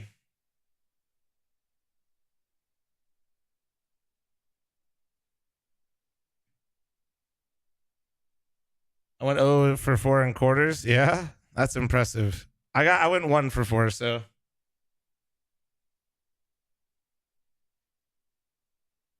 it's kind of crazy to think like how this is shaking up in terms of the matchups though. Like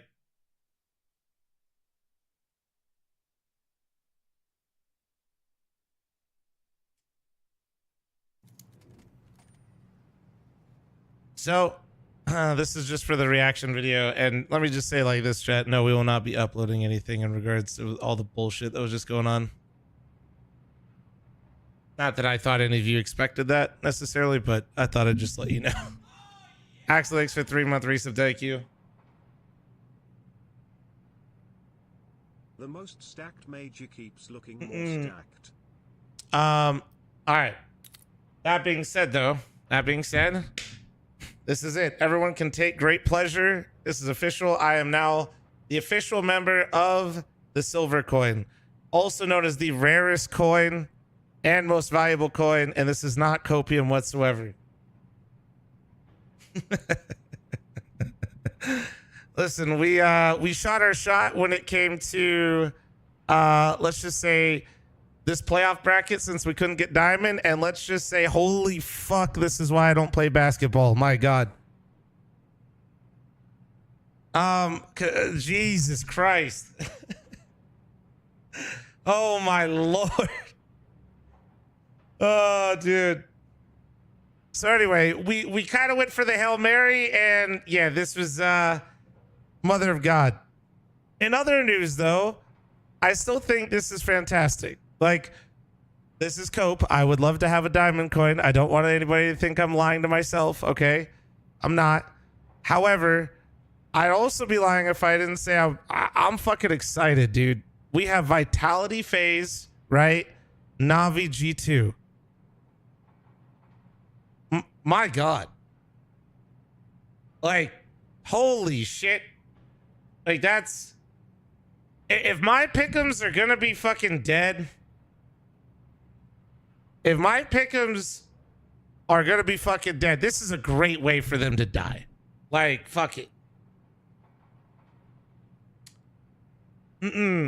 This is fantastic. You know what I mean? These are incredible matchups. You know what I mean? Like I said, wish I was doing a better job of picking these matchups, but it is what it is. I can't really be sad that I'm going to be watching these games. I'd be lying.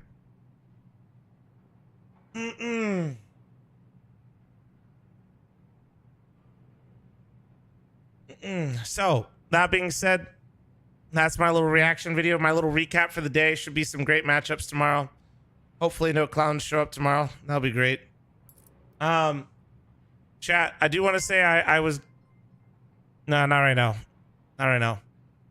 I'm going to end a couple things. Things aren't going too well right now, so I'm going to leave family stuff. And then probably after the major, I'm probably going to take a few days off. I'll probably be back in Ohio. So, that being said, have a good night. I'll see you guys tomorrow. Take it easy. Love y'all.